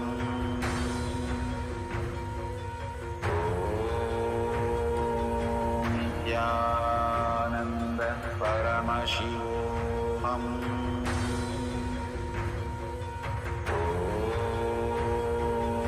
Nithyananda Paramashivoham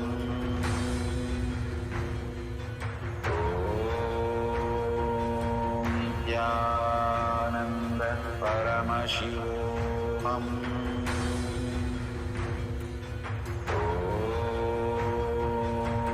Nithyananda Paramashivoham.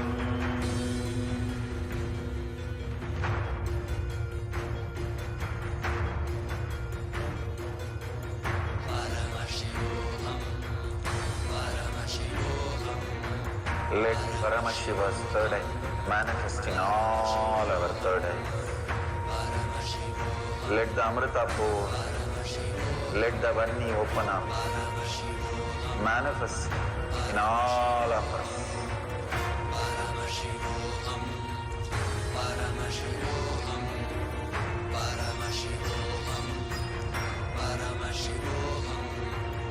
Let Paramashiva overflow, manifest the powers in all our third eyes.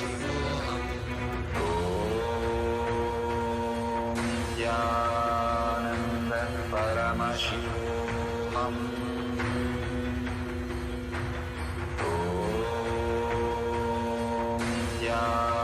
Nithyananda Paramashivoham.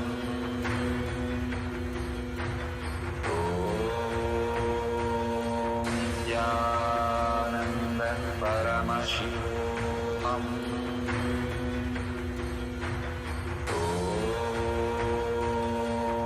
Nithyananda Paramashivoham. Om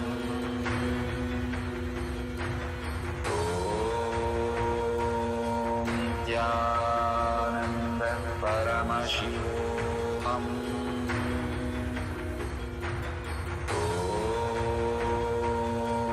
Nithyananda Paramashivoham.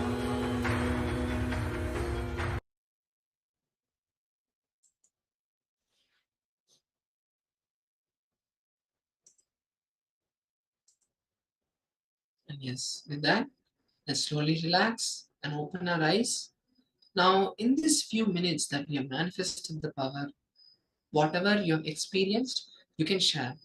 And during any manifestation, if you have to manifest the power with a partner, or you are not actually in the place or having the time or ability to manifest during any session, I encourage you to take that time to just be seated and allow that space of unclutching to happen.